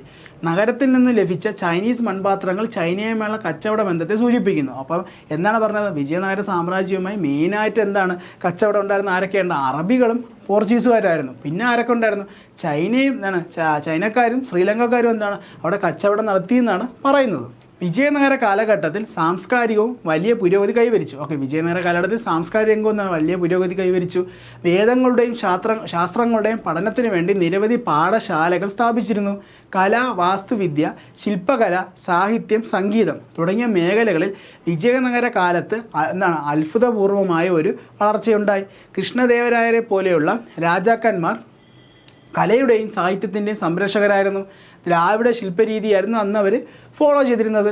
ഗോപുരങ്ങൾ എന്നറിയപ്പെടുന്ന ഭീമാകാരമായ ക്ഷേത്ര കവാടങ്ങൾ എന്താണ് വിജയനഗര ശില്പങ്ങളുടെ മറ്റൊരു പ്രധാന സവിശേഷതയായിരുന്നു. ഓക്കെ, അപ്പോൾ എന്താണ് കലാസാഹിത്യ മേഖലകളിൽ എന്താണ് അവിടുത്തെ രാജാക്കന്മാർ വളരെയധികം സപ്പോർട്ടാണ് നൽകിയിരുന്നത്. പിന്നെന്താണ് അവിടുത്തെ വാസ്തുവിദ്യ രീതികൾ നമ്മൾ പിക്ചറിൽ കാണുന്നത് കണ്ടില്ല, വലിയ ക്ഷേത്ര ഗോപുരങ്ങളൊക്കെ എന്താണ് അന്ന് വിജയനഗര സാമ്രാജ്യത്തിൽ നിലനിന്നിരുന്നതാണ്. അടുത്തെന്താണ്ട സാഹിത്യരംഗവും ഇക്കാലത്ത് വളരെയധികം പുരോഗതി കൈവരിച്ചു.